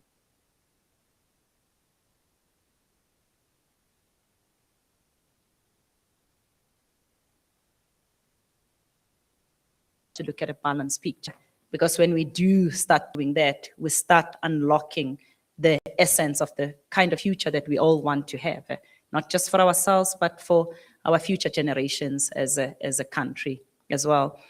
So on the mining space, we know the challenge, so exploration, if I just let on Doc to what Bongani, you asked him for 3 things. We know the challenge. So when investors invest, what do you want? You want certainty. Because mining, sadly, when you invest today, you'll only get to start realizing the benefits in 13 years' time. So what you want to know is that the investments that are going into the ground, be it exploration or whatever, will actually not be compromised in 13 years' time. And that's what all investors are asking for. And the essence of the discussions that are taking place around the review of the MPRDA, under the leadership of DDG Ntokozo Mwabe, are actually tackling that. And what excites me is that when Bongani, our chief economist, as well as the CEO of the Minerals Council, Mzila, give us the feedback on that, it's actually constructive discussions. And yes, we still need to see the next version of the discussion, but the discussions themselves are very constructive because there's alignment in terms of what we all need to collectively solve for. The sad thing about this is that when you don't explore for a period of time, I've spoken about the timeline, so it's 13 years. It means that you get left with a window where you will be compromised because the resources that you should have found 10 years' time were not found 10 years ago. 10 years ago, were not found then. So if you find them today and they are brand new resources, you will only get to realize the value a decade from now. So unlocking that is absolutely key. And clearly the cadastral system is key as well. The other policies that we've spoken about, and again, for me, it's from a position of saying, talk about something and then do something about it. I go back to Minister Chrissy, credit to her. The policy reform space within transport and logistics, at some point, it was almost like a swear word. She's taken charge with her team, and you can see the results of that coming through her. You can talk about the network statement, the first version, and you can talk about the next one that's going to be coming out in a couple of weeks. You can talk about the principal act that will make sure that this will not change in future, you know. You can talk about the fundamental element of saying, in terms of private sector participation, you know, potential transactions. You can see a list that says, this year we will tackle ABC, and the other ones will come at this point. And that's actually very helpful because all of a sudden, the reform space has got a base that you can build from. And the key around this is the essence of talking about these things. And then from, I guess, a policy advocacy from a business perspective, proposing what it is that, you know, we think should be considered. And then once those things come, you know, making sure that we are active participants in terms of unlocking that. Just one thing that I did want to talk about exploration, because this is an exciting space for us, is that Premier didn't mention this because clearly it's something, I know I've mentioned it to you separately here, but I think I have to mention this. So exploration is the starting point of mining because the resource is in the ground, but you need to figure out what's in the ground. Well, our country, as well as the rest of the continent, if you look at them relative to other mining geographies, sadly, we are the least explored. Now, the key is to fast track that exploration, because the moment when you know what you have, you can then look at future investments and unlock value for the benefit of everyone or the country as a whole. The good thing is clearly the policy aspect is being looked at, the cadastral system is coming into the fore, and then companies like Anglo-American are actually partnering with the DMPR. So the DMPR started a junior exploration fund, you know, in partnership with the IDC who are administering the fund. And the initial figure was 400 million rands. Now, Anglo-American, with its partnership or merger with Tech Resources, a Canadian-based company, they will actually add 600 million into that fund. And all of a sudden, you've got a billion rand fund. And the minister, Minister Mandasha, when he engages other companies, he's encouraging them to keep adding to the fund, because it's not just big miners that are critical. Juniors are absolutely critical. Hey? So the essence of then, as a collective, looking at how we actually grow exploration is not about our exploration budget as Kumba, and clearly we've got that. We explore. Hey? We believe in our province, but it's also about enabling the exploration or prospecting of junior miners as well. And then, Michael, you asked about ICT infrastructure. You know, the wonderful thing about partnerships, and for us, it's been humbling, and this is Pranil's space with Mhlanganisi and Tando, who's not here, and the rest of our teams, is that what we've realized is that sometimes it's not just about one company investing. It's the essence of galvanizing others and talking about a common goal and actually raising potential investments through that. So again, I'll tell you about IFN. You know, fantastic in terms of getting, you know, this initiative to go into various areas of the province.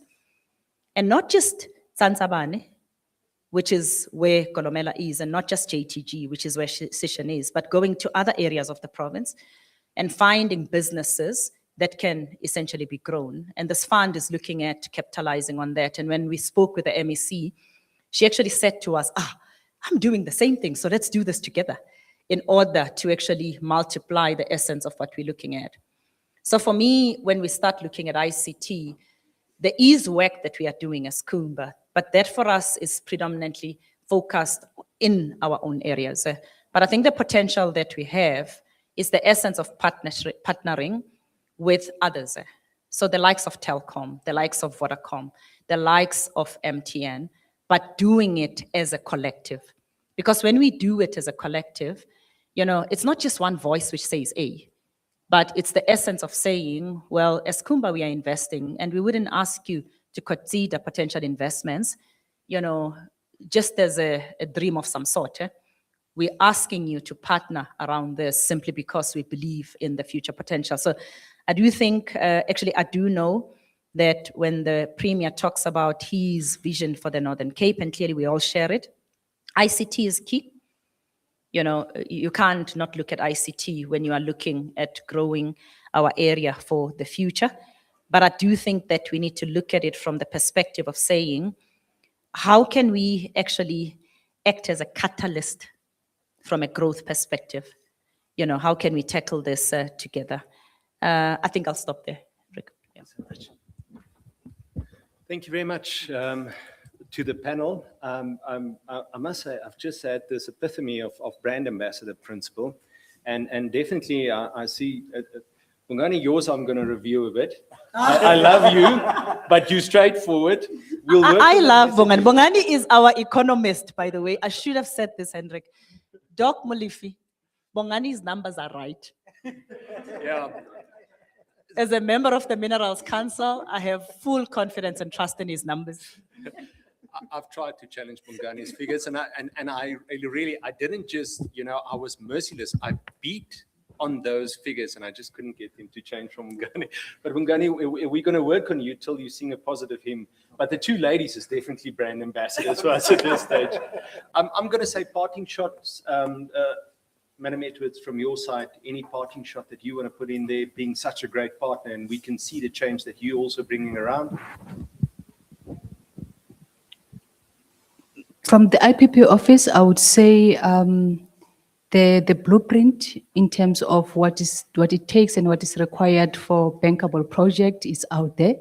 It's there. Whatever that we need in the next, as part of the next steps, is to ensure that we take that further and advancing economic development through inclusive participation. And we see Northern Cape also playing a very crucial part in this whole journey of energy reforms. Thank you.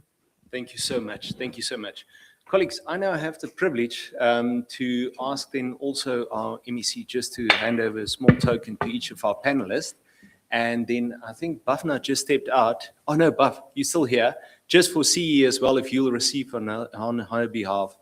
From our side, that I want to say thank you for taking time out of your busy schedule. I must mention, if you quickly wave, you can say hi to Mum, because this is a live stream on that side as well. So from that side, we can run that as well. But very important for us is, and I want to say thank you to Carrie and her team making it possible. Thank you so much. But very important is, ladies and gentlemen, for us. This today was a breakthrough for us. We followed the Trojan horse. We brought it right to the center, approach from that. Why are we excited? Watch the Northern Cape, the 30th and the 31st at the presidential investment announcements that's going to happen there excites me, like Madam Zigilala has mentioned. But very important is each of us that's present here and that's on this live stream as well. The 13th to the 15th, can I tell you what's on your diary? Can I just inform you? Please just make sure. I think you've got your bookings. You're going to be in Kimberley. You're going to be joining us. I can mention some naughty detail there as well. We've got brilliant ministerial representation. There was a reference by Premier Minister Tau. I don't know. Do any of us know him? There's a minister, Magopa. Let me stop. I'm teasing you. But the 13th to the 15th, I want to see all of us there. It's going to be for us such a privilege, as we always say, Mikasa Sukasa. Our home is going to be your home for those 3 days, because we know we are building investors through you as well, and we are doing it for our people. Ladies and gentlemen, if I hand over on that side, I'll ask Mr. Ramabina, ma'am, if you can come up, please. And to our panelists and to our Premier and MEC, thank you so much.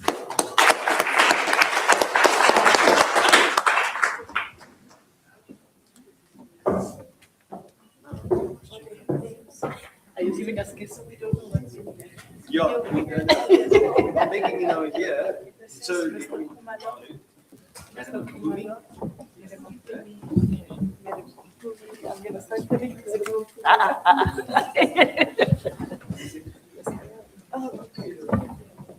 Don't I give everyone and then we take, right? So that's Bongani. That's Bongani. Yes. Thank you so much, Mr. And then this,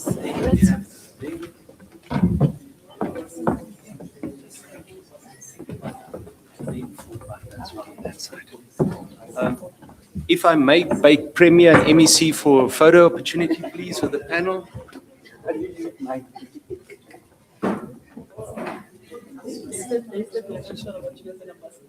Yeah.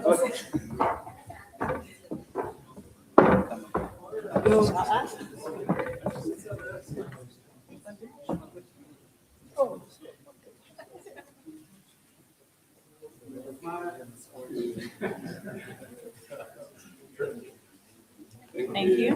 Thank you.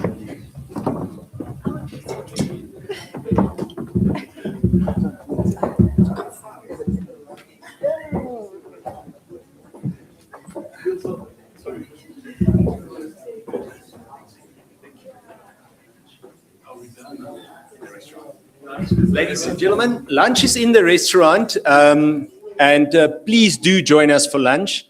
I might just mention, due to government policy, sorry, we couldn't spoil you to wine for lunch. But if you arrange, I mean, we can we can sort out wine for lunch. But please join us. And once again, thank you very much. Going to be seeing you in Kimberley. Thank you, ladies and gentlemen.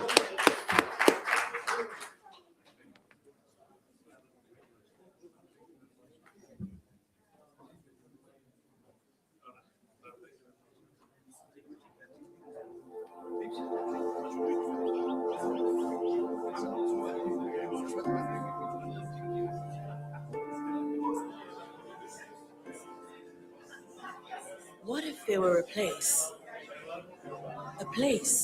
where dreams are not only born, but where journeys are defined, a place of rare opportunity where you are welcomed with warm hospitality. As you harvest the fruits of your investment, forget not the beating heart of soul, color, and expressive vibrance. As you shake hands, diversifying your portfolio, let the sun radiate your skin and allow the wonder of nature to calm your spirit. Abound with vast treasures and economic potential, the Northern Cape is where you belong. Once the economic hub of South Africa, the Northern Cape has its roots firmly in industry and enterprise. As the world continues to grow, we continue to think big, attracting global leaders with innovation in known sectors and pioneering strides in those yet discovered. The Northern Cape is leading the South African green hydrogen strategy with established ties to SADC and key global stakeholders. Green hydrogen and ammonia are driving the global shift to carbon consciousness, powering heavy transport and high-demand industries, while the electrons need will decarbonize the grid. The recent designation of Namakwa SEZ is a key underpin of the Northern Cape's industrial corridor and enables the green transformation agenda. Our province, blessed with unparalleled solar, wind, water, and shipping access, we are primed to lead.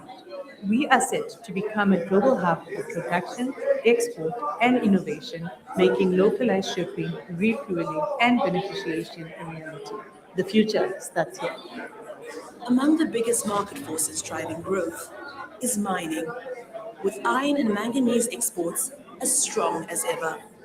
The export of various metals to Europe and America has catalyzed the establishment of additional extraction and support infrastructure.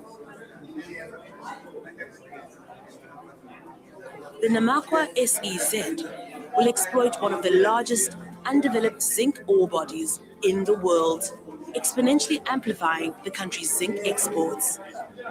The Uppington and Katu Industrial Park stand as beacons of renewable energy success and is hailed as the largest solar platform in sub-Saharan Africa.